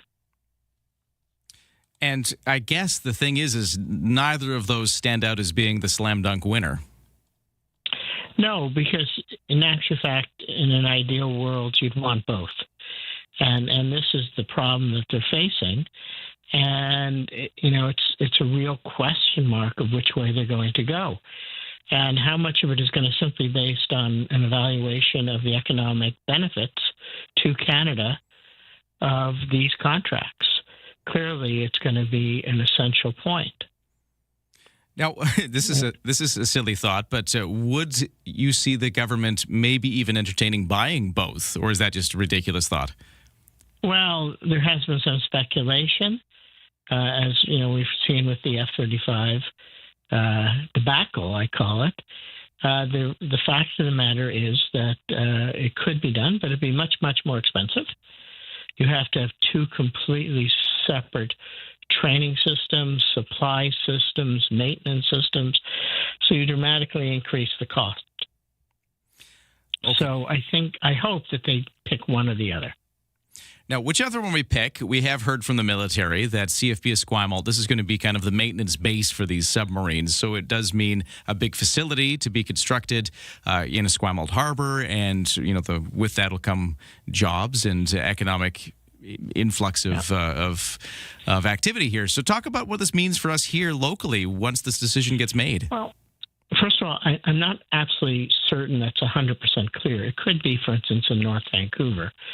But one of the things that's happened, because they've sort of picked the area in Halifax is going to be, one of the things the main shipbuilder there, Irving Shipbuilding, which is building the Fraser-class destroyers, has said there's simply not enough skilled workers to do both our destroyer project and the submarine maintenance.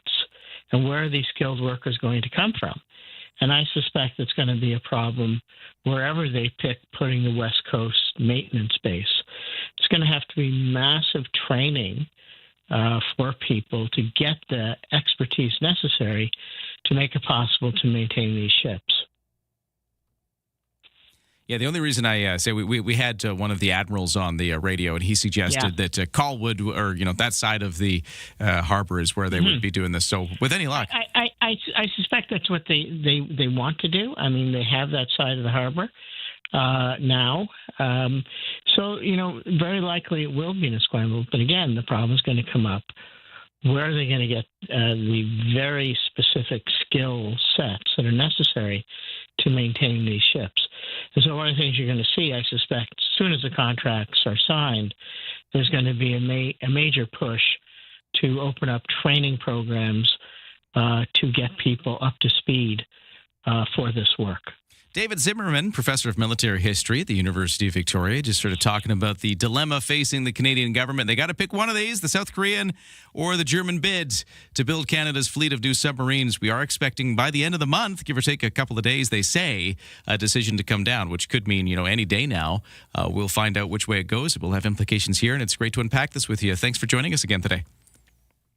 Thank you. All right, we got to leave it there, though, because we're out of time. Thanks so much for listening, everybody. Stay tuned tomorrow. More Kinky Boots tickets to give away. Listen for the Boots song. Thanks to Morgana Adby for producing today's show, and Lisa's got your 9 o'clock news next. I'll talk to you tomorrow.